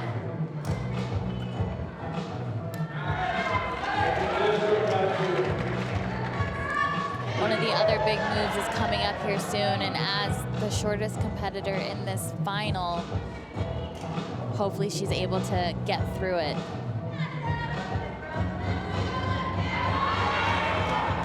Oh, going with a toe hook instead of a heel hook.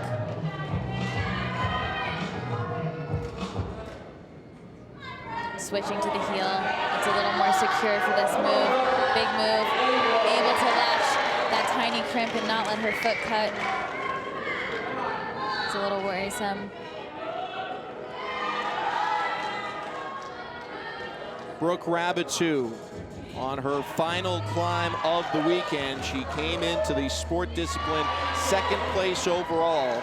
And if she is able to take the win, she will be your champion here in Salt Lake City. She's definitely looking good here still. Going with the heel, switching to a toe, definitely a necessary move for her here. Just needs to pull up into this in a really good position. A couple of the moves that I thought would give her trouble, or she's able to get through them a little better than I thought with her size, so that's definitely boding well for her to possibly get the high point or finish this route. Really taking her time to rest, conserve that energy. She knows it's important for her to do well on this route. I know these are the best in the country, but how easy is it to rest when you're 4 stories off the ground? I have to tell you, it is not that easy. I'm still wondering how most of them do it. I need big holds to be resting. It's another difficult move. She's a little smaller. Very good toe hook that she used to keep herself into the wall. Would be a smart place to clip. She's gonna, oh, changed her mind, decided not to clip. The Rose move is coming up. We haven't seen anybody do it yet. She looks like she's in a good position right now. The Rose move is a cross through. She's gonna come face out to the crowd. It's a really beautiful move to watch, but it's also really hard to kind of reach through and get that other hold. And on top of it, it's really difficult to get out of it. She's gonna reach to it, not get usable surface. I think Ashima got usable surface, so that's gonna put her probably in second place right now. Really good result. The one would have been better, but second in sport, which would be very unofficial right now, but from what I'm calculating, seems where she would be landing right now.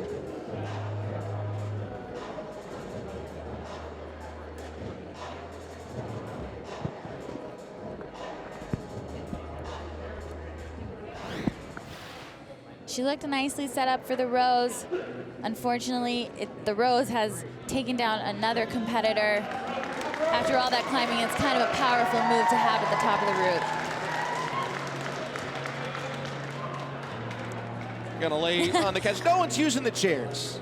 We're all friends here in Salt Lake City. Brooke Rabatou, strong performance. That Rose move is as far as anyone has really gotten, so we'll have to wait for her score to come in. Suffice to say, though, if Kyra Conde reaches the top of this course, she is going to win the 2019 USA Climbing Combined Invitational. We'll keep it simple for the moment. This is Brett Johnston. He's the chief sport route setter, and that Rose move was his idea. I wonder what he's thinking right now. Kyra Conde, our overall leader, coming into the final climb of the competition. If she is able to reach the top of this sport course, she is your champion here in Salt Lake City. definitely a possibility for Kyra to do well on this route. Though she is a better boulderer, she is a very good sport climber as well. Sometimes she gets a little hung up on sequences, so as long as she reads this properly, she could do very well. And there are a lot of power moves which will suit her style well. Brooke in qualifying finished ahead of Kyra Conde. And that really, coming into this final discipline, was the math between the two we were looking at. Now, other athletes finishing ahead of them could influence those scores, but if Kyra sets the mark to beat in this discipline, she's going to win. Exactly, and from my calculation, it looks as though if Kyra gets 4th or lower, Brooke would be the winner, but if she gets 3rd, she'll be ahead of Brooke. She's looking really smooth, moving through these sequences with ease, taking the rest where she needs to. She's 5'4", but she has, I think, like a +4 in her wingspan, making it like 5'8". +4, +5. She's got a very big wingspan that definitely plays to her advantage. Continues to work her way up this roughly 5-story wall. She's shaking a lot in between moves, meaning she's getting a little bit tired, but clearly moving quickly when she needs to get to those little rests. She moved so quick through that section because she knew she needed to, because she was feeling a little fatigued. Kyra Conde working on her sport climb, the 3rd and final discipline. She is the final climber today, and she needs a top 3 finish in order to win this course based off of the previous competitors' scores. And that means she needs to get to the Rose move that no one has deciphered yet. The Rose move is a few holds above her. It's off one pocket. You can see on that left gray volume, there's a pocket, and then there's another pocket that you're gonna have to reach through to, at which point you will face the crowd. No one has yet to do that move. And we'll see if Kyra Conde can be the first. Barely sticking that pocket. If she can get through 2 holds from here, she's gonna be your winner. Oh, and she does the Rose move. Kyra Conde is so excited. She knows that she is the combined winner by getting the high point on this route. She can't let her foot move past that draw, but it doesn't matter because that is our combined winner unofficially. What a performance. Kyra Conde, unofficial for the moment, but she is gonna be your champion, barring some kind of scoring change that would be unforeseen. Your 2019 USA Climbing Combined Invitational champion, we believe, is Kyra Conde.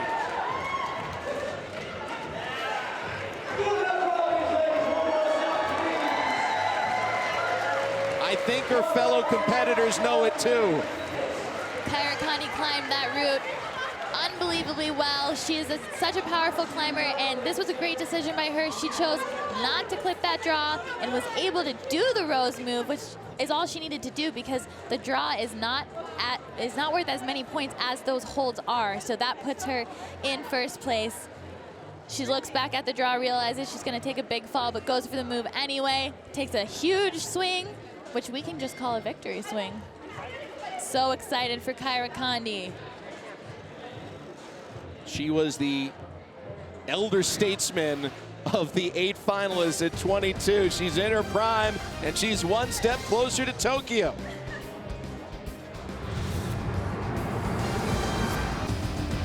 The 2019 USA Climbing Combined Invitational is brought to you by The North Face, inspiring and enabling exploration since 1966.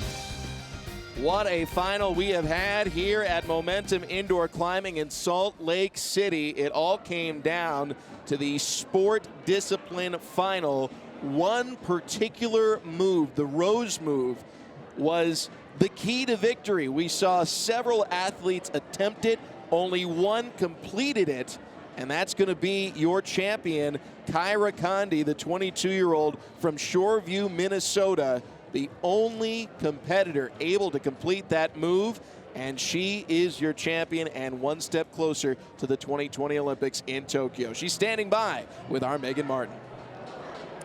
Kyra, what a performance today. From the speed to the bouldering to the sport climbing. So excited for you. How do you feel? Well, right now I'm really tired, but I'm so excited. You know, this event was like what I've been training for the last multiple months, you know, and you know, life, I guess, but also especially like it's been my main focus, and so this is like a dream come true for sure. And after the speed, did you feel a little more confident with that third place rank, knowing that you were going into Boulder where you like shine basically? Yeah, I was pretty happy with my third place in speed. I was really hoping that I would maybe get into the big final, the last one, the race for 1-2, but I was really happy with my third place. And then after seeing the boulders, I was actually pretty nervous. They didn't really look like my style, except for the third one. So I was kind of nervous about that, but it ended up working out. Yeah, you definitely were able to climb really well on the two boulders that I would agree are not necessarily your style, but then going in with the #1 into sport, you kind of knew that it was yours for the taking, right? Yeah, I felt like I was in really good sport shape. You know, I'm not really known for my sport climbing ability, but I've been training it a lot, trying to work on that weakness, and you know, I'm just so happy that I was able to, you know, climb to my fullest potential. Well, I'm so excited for you. And now this is your second combined event that you've won in terms of the Pan American Championships that were not held in the US, so this is the first US combined event you've won in the inaugural one. And now you are on the national overall team. So are you excited for those World Cups coming up? I'm so excited. You know, like, either you win this event or you have to do all the next nationals to figure out if you're on the team. And so this is like a huge weight off my shoulders because, you know, the first step for qualifying for the Olympics is making the US team for the World Cups. And so now that I have that done, I can like really relax and focus on my other goals. Well, congratulations, Kyra. I'm so excited for you, and I can't wait to see what you do. Back to you, Sam. Thank you, Megan. Let's make it official. Kyra Conde basically did all the describing for us, but she is one step closer to Tokyo and the 2020 Olympics because she is your 2019 USA Climbing Combined Invitational champ. She wins bouldering. She wins sport. 3rd of 8 in speed, and that's enough to have the winning formula this weekend here in Salt Lake City. An amazing performance all around, and 8 incredible female competitors really put on a show for us. For Megan Martin and our entire ESPN crew, I'm Sam Farber saying it's been a pleasure and a privilege having you with us here at Momentum Indoor Climbing in Salt Lake City at the 2019 USA Climbing Combined Invitational. Kyra Conde is your champion. All competitions airing on the ESPN networks are streaming live, archived on the ESPN app. This has been a presentation of ESPN.